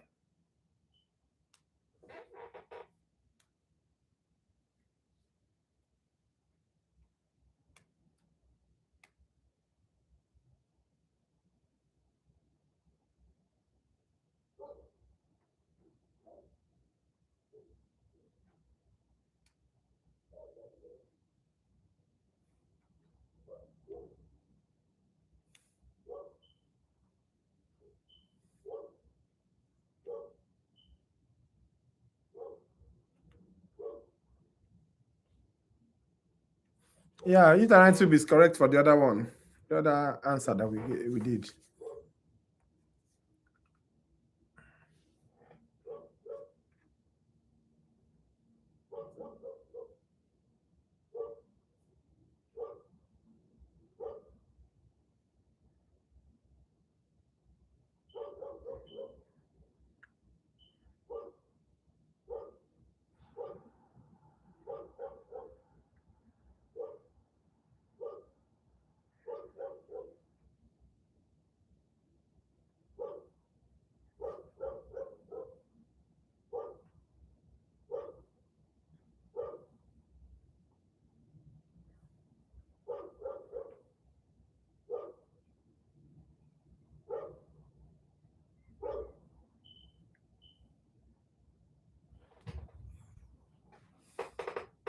Oh, I don't even know where that dog is coming from. Sorry. Yes, the answer is secondary follicle. You guys are correct. Okay, this is just testing the microphone. So, no, I'm not asking this question. This question is too cheap. It's too cheap. Yeah, the answer to that question, did somebody say C, B? No, the answer to that question should be A, B, C. Which question is that again? Sorry. What did I ask in that question? Let me see. Let me go back. Which structure? I don't know the question you're answering, Karen. The question you're answering, is it the one that says which of the following structure is composed of theca? The answer to that question is B, secondary follicle. The people that said C, it's not C if that's the question you're answering.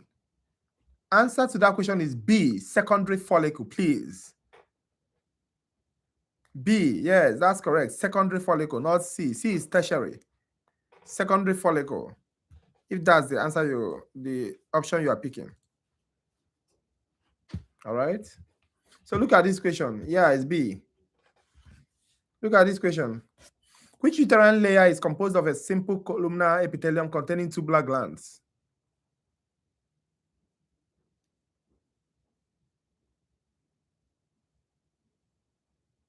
So we have the okay, let me give you the option. Yes, I didn't give the option. I was already thinking I've given it. We have the Fimbrian.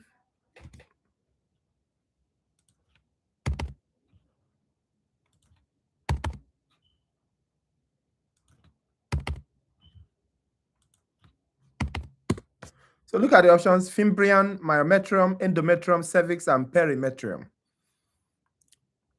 The uterine layer is composed of a simple columnar epithelium containing tubular glands. Which one?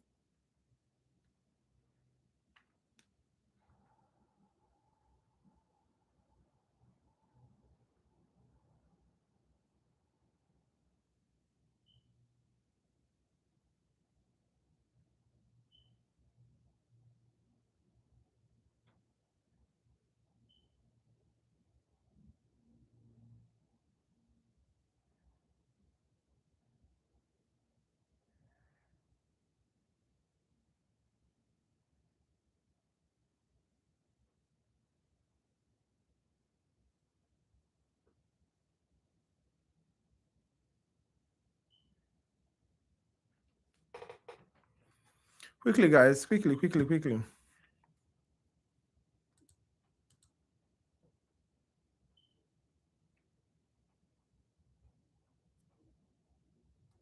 Yes, it's endo. Yeah, it's endometrium. Guys, the answer to that question is endometrium. I don't know why you guys are wasting time. This is just testing the microphone question. Honestly, there are a whole lot of questions here, and you see them. So the faster we do this thing, the better, because 30 minutes time, I have to leave you. Yeah, the answer is endometrium C. Look at this question, guys. It says, which of the following is not a component of the vulva? A is vaginal orifice, B is mons pubis, C is clitoris, D is cervix, and E is labio minora.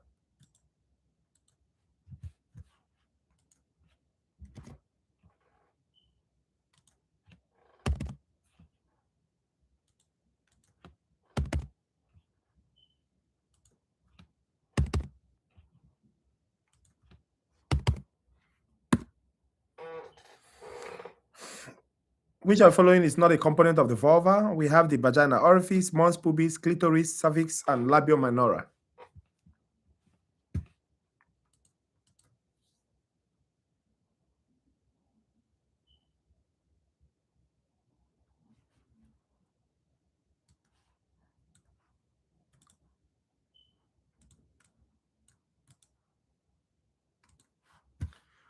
Wow, only one person has answered in 1 minute, in 2 minutes. Why?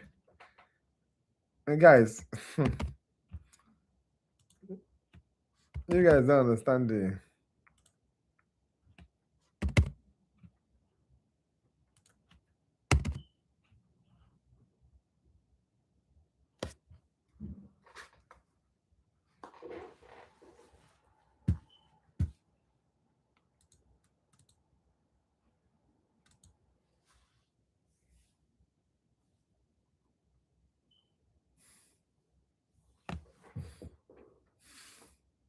Some people answer once and they wait after another 5 to 10 questions before they attempt. You have to be attempting all these questions, like you're in the exam hall. If not, I won't be able to move, honestly. And we are now 13 people. We've reduced to 13 people.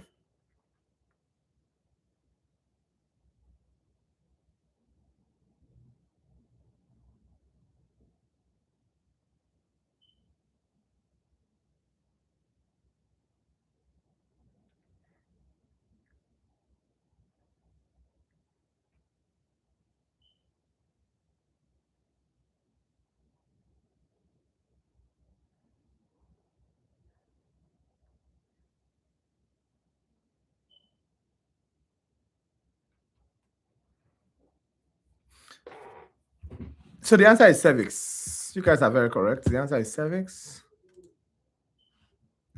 Look at this question. I just gave you the options. Then the questions is this. So in the premenstrual phase of the menstrual cycle, which arteries rhythmically constrict and dilate, causing endometrial ischemia? We have the uterine artery, arcuate artery, spiral artery, internal iliac, and ovarian artery. Which one? In the premenstrual phase of the menstrual cycle, which arteries rhythmically constrict and dilate, causing endometrial ischemia?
Yes, the answer to that question is spiral.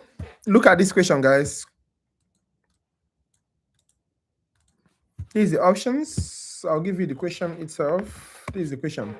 The non-pregnant uterine wall consists. I just jumped like 10 questions because I'm expecting you guys to know those ones. The non-pregnant wall consists mostly of dash. We have the perimetrium, we have endometrium, we have dense regular connective tissue, we have dense irregular connective tissue, we have myometrium.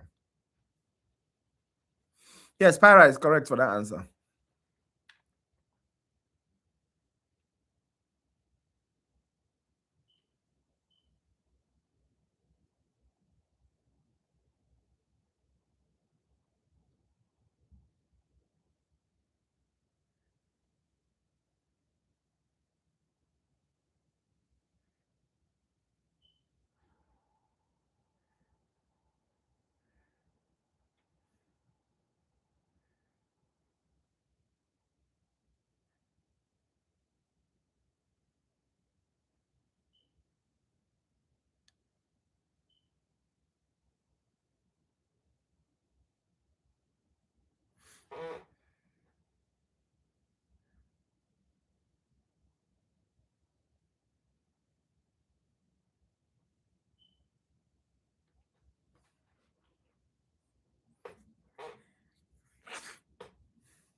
The non-pregnant uterine wall consists of mostly of what?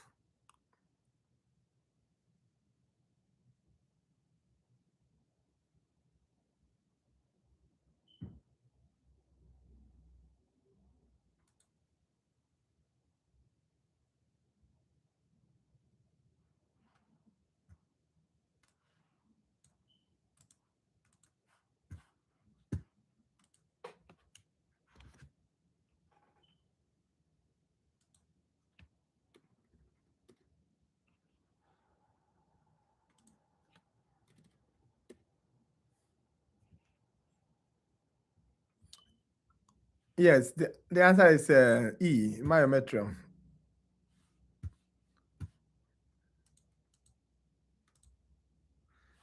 All right. Look at this question. Look at this question, guys. I just jumped this. Okay. So look at this question. I'm going to give you the options. The options 1, A,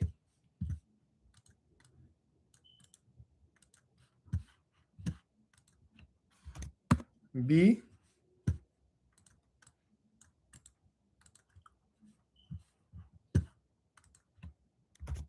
C,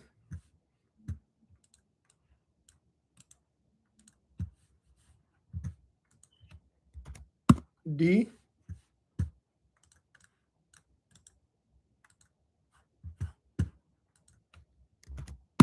E.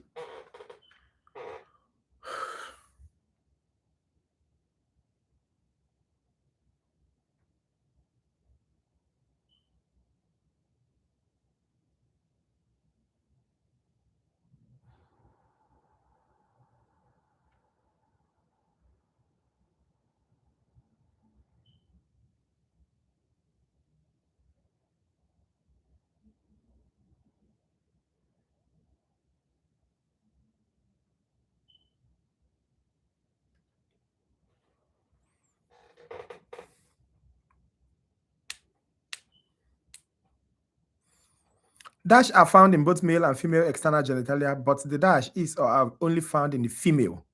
Corpora cavernosa urethral orifice, corpora cavernosa bulbourethral glands, corpora cavernosa vestibular bulbs, corpus spongiosum mons pubis, corpus spongiosum urethral orifice.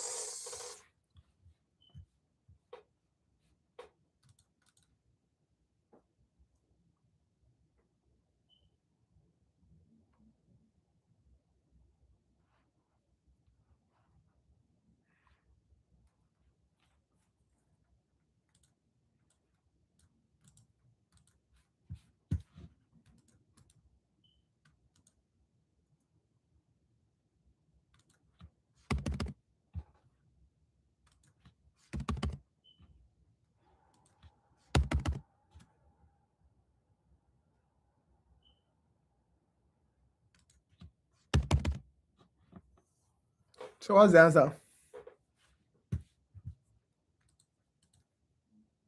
Yes, the answer is corpora cavernosa and vestibular bulbs. Then look at this question. This is the options, and this is the question.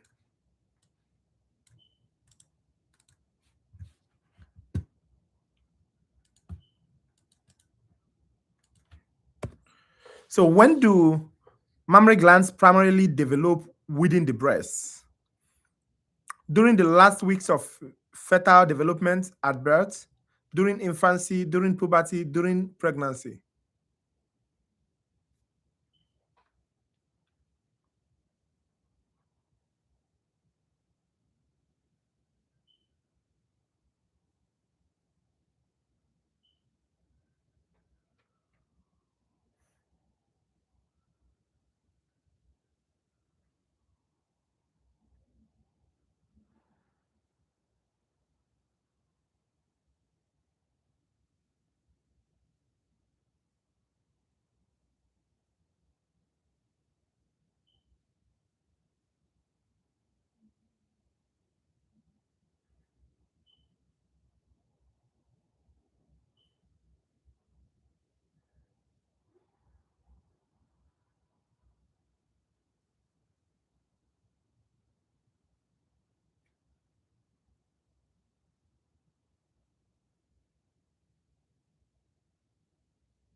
During pregnancy, that's correct. I'm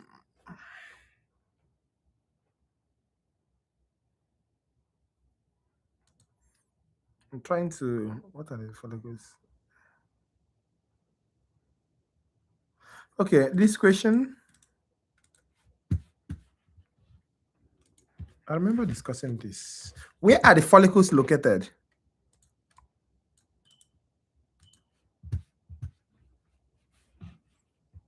We have at the medulla, at the cortex, at the center,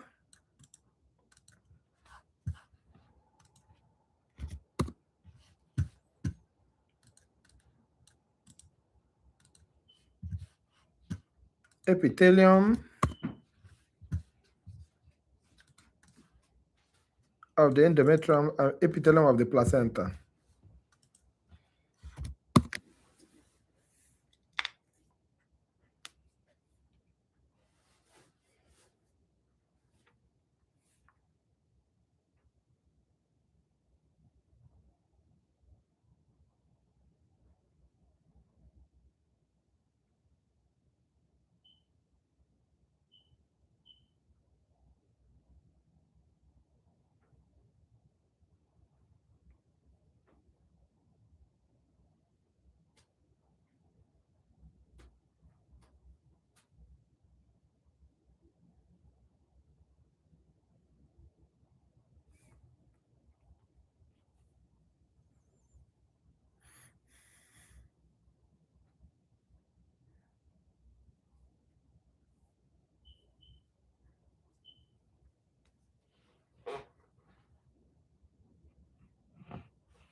Where are the follicles located, guys?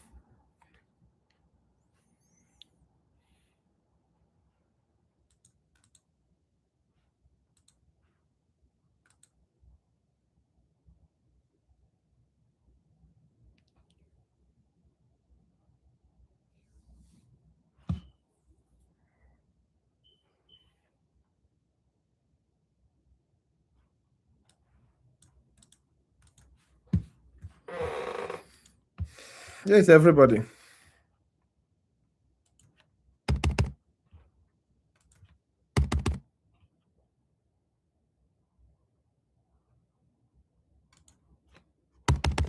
There are some people I've not seen today, like Winchell.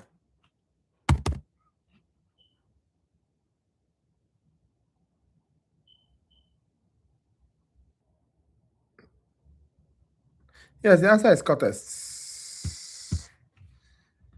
The answer is cortex. You're correct. Look at this question. What is the earliest sign of puberty in young females? Earliest sign of puberty in young females: the onset of breast development, the appearance of pubic and axillary hair, the appearance of a sebaceous and axillary glands, the first menstrual period, the increase in muscle mass.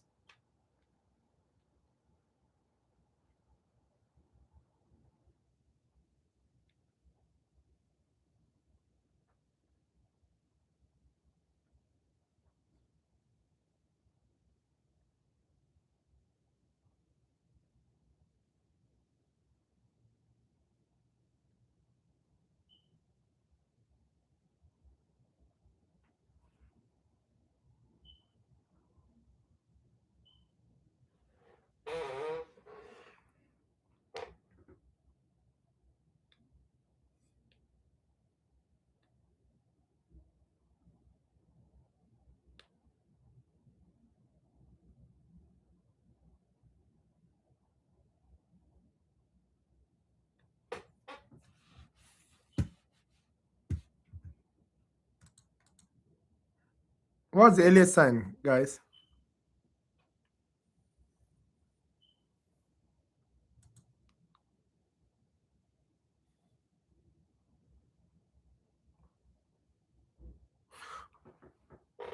Yes, you guys are correct. So look at this question. I'm not going to post the options. I'm just going to say it. So listen, I'll say it once. Which hormone acts primarily on the uterus? We have the estrogen, we have the androgen, we have the progesterone, we have the FSH and LH. Estrogen, androgen, progesterone, follicle stimulating hormone, luteinizing hormone.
Progesterone is correct. You guys are so right. Progesterone is correct.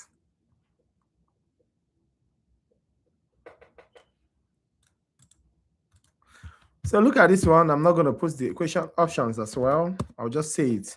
The appearance of pubic and axillary hair is characteristic of which stage of puberty? We have the menopause, A, climacteric, B, telac, C, pubac, D, and menac, E. And also, I can't see Gonja here.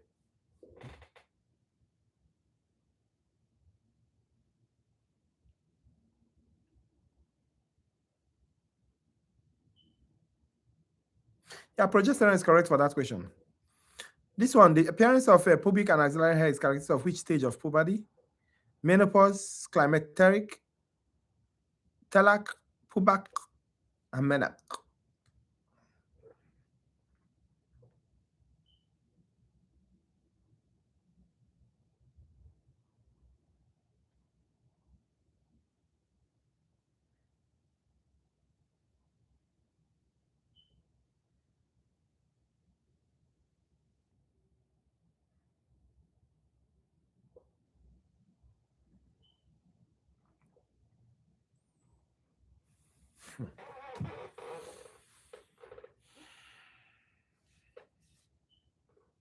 Have 10 more minutes.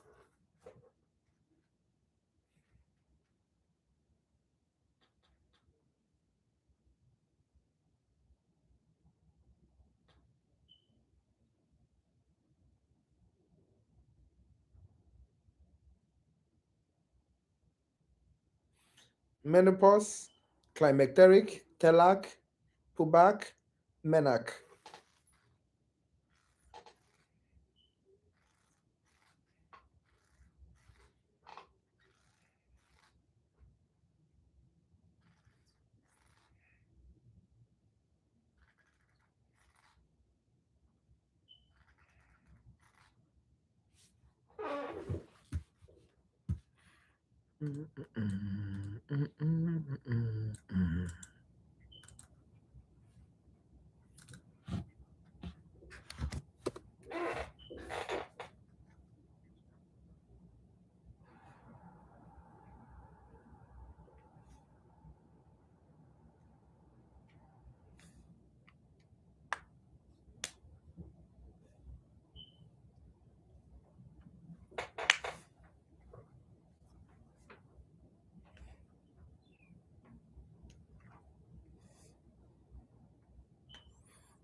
Yes, the answer is pubac. All right. Telac is onset of breast development. Remember that. Telac, onset of breast development. Pubac, pubic and axillary hair. All right. Underarm. Menac is menstrual period. So remember those three. All right. If you remember those three, you'll be fine. Because your question always radiates around those three. You understand? That's where the spirit moves.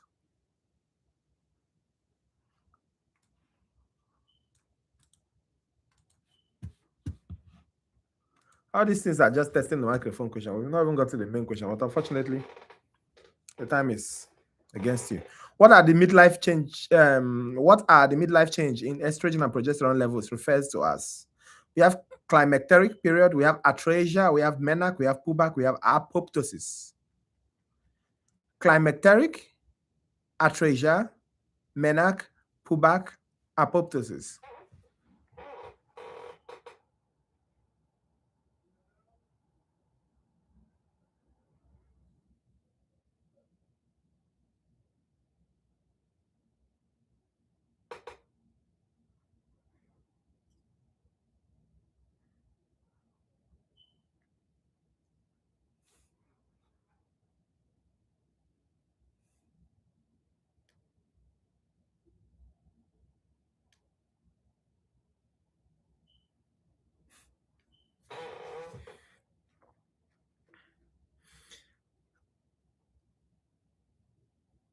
There is no menopause on that option. No. The options are climacteric, atresia, menarche, puberty, and apoptosis. Did I say menopause?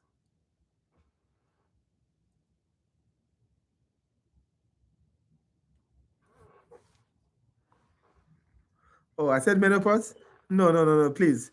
What the options are climacteric, atresia, menarche, puberty, and apoptosis.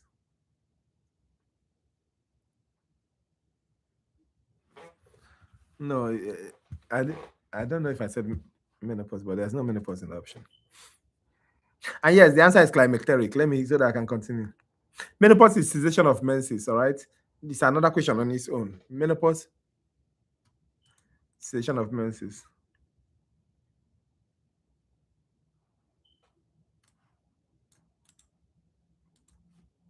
Yes, climacteric. Look at this. During climacteric, what's climacteric? What can cause hot flashes? What can cause hot flashes? This is A. This is B.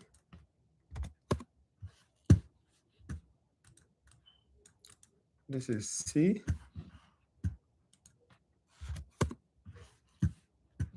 This is D.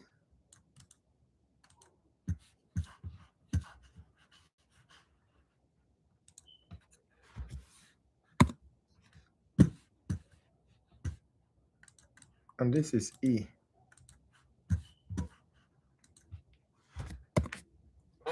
So during climacteric, what can cause hot flashes?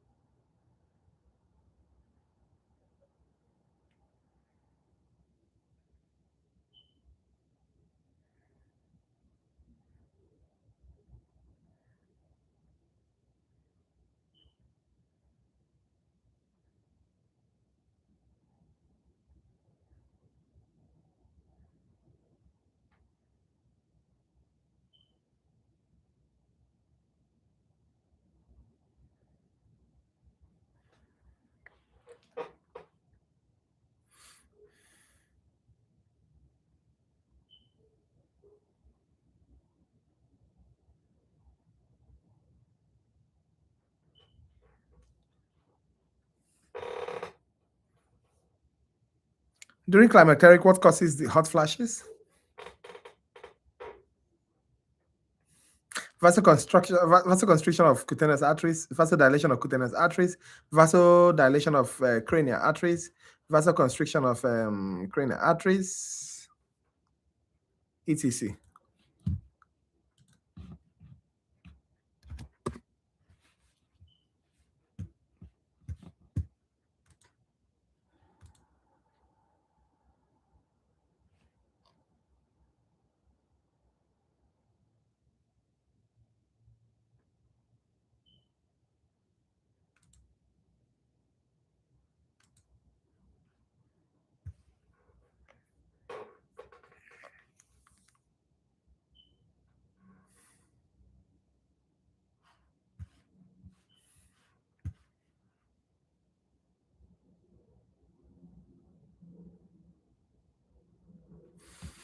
Please, the answer is vasodilation of cutaneous artery, not vasoconstriction. All right. Most of you are saying vasoconstriction. It's not vasoconstriction, it's vasodilation. Please. I could have taken time to start explaining the mechanism of hot flashes, but you don't need it. Like, you don't need it. What you need is to know that this is vasodilation of cutaneous arteries. You understand? Because if not, I'll start discussing about the hypothalamic reset, the false alarm, the response, the sensation, you know. Just know that it is vasodilation, please. Of cutaneous, specifically cutaneous artery, not cranial, not facial.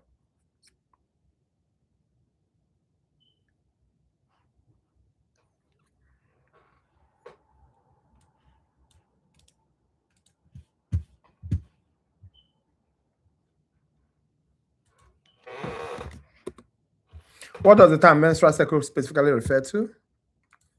So we have A,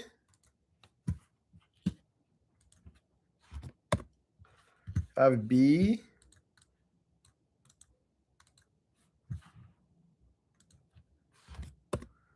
we have C,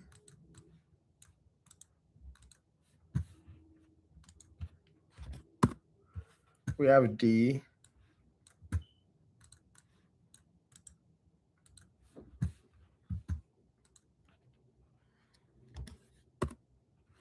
and we have E.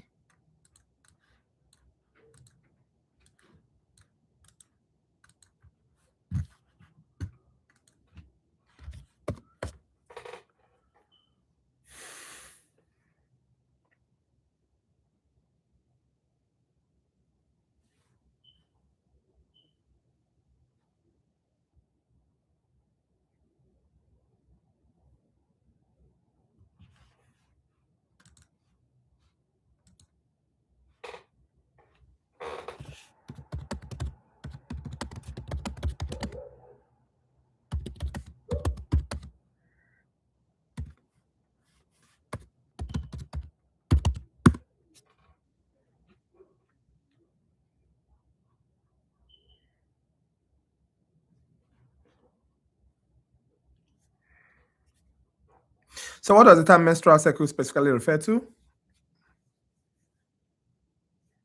Is it A, the sequence of events from fertilization to giving birth? Is it B, the events that reoccur every month during pregnancy? Is it C, the cyclic events happening from puberty to menopause? Is it D, the cyclic changes in uterus determined by shifting hormonal changes? Is it E, the cyclic changes in the ovaries determined by the shifting hormonal changes?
Okay, I'm gonna leave you guys here. So the answer to that question is the menstrual. Let me see. Yes, the cyclical changes in the uterus determined by shifting hormonal changes. That's D. Yes, that's correct. All right, that's the menstrual cycle. All right, so you need to differentiate the menstrual cycle. That's what happens in the uterus compared to what happens in the ovary. That's the ovarian cycle. All right, in the menstrual cycle, you start talking about all this menstrual phase, proliferative phase, secretory phase, premenstrual phase. You know, all those things. And the option, they mentioned something about fertilization to birth. That is gestational period. They talked about puberty to menopause. That's reproductive years. All right. And anything that happens in the ovary, the cyclical changes in the ovary is the ovarian cycle. So you need to know each and every one of these. All right. So the answer is what? D, which is the menstrual cycle. That's the cyclical changes in the uterus determined by shifting hormonal changes. So guys, I'm gonna leave you guys. I have another class to jump to. You guys were not there are a lot of questions we should have discussed, but unfortunately, we didn't even go half in female reproduction. At least we finished male reproduction. So you have something. All right. So I'm gonna leave you guys. I'm gonna leave you guys now. Thank you so much for being here. All right. I hope you learned something that will help you for your exam. So if you have any question, you can always text me and we can talk later. All right. So I'll see you guys later.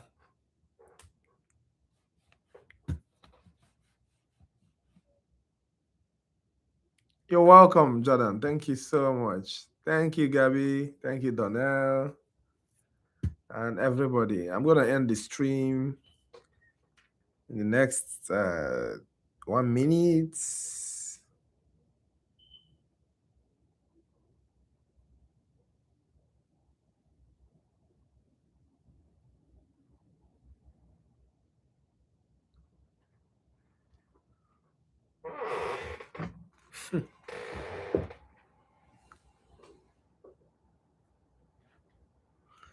All right, guys. I'll see you guys later. I'm going to end the stream in the next 30 seconds. 1, 2, 3, 4, 5, 6, 7, 8, 9, 10, 11, 12, 13, 14, 15, 16, 17, 18, 19, 20, 21, 22, 23, 24, 25, 26, 27, 28, 29, 30.